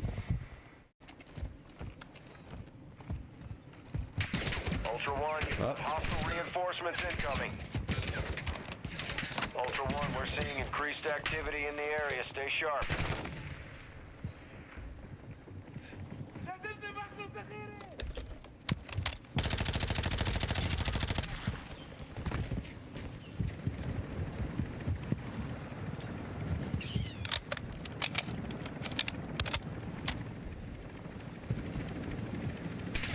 Oh god, a Jeep just went by.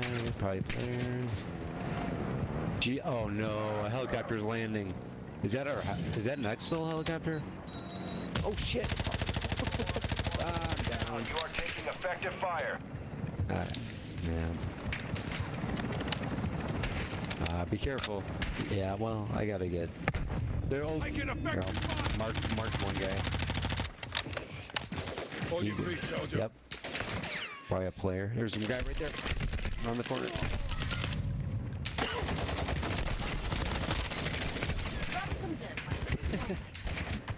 Yeah. Yeah, it was a challenge. Close one.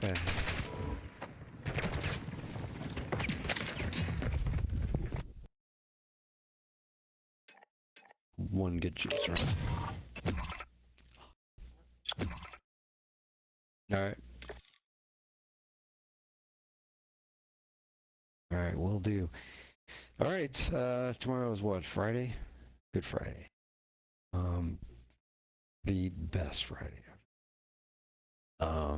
Yeah.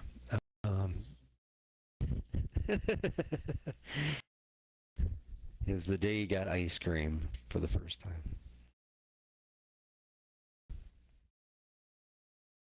Yeah. Okay, well, I'll look for you tomorrow, man. All right. Have a good night.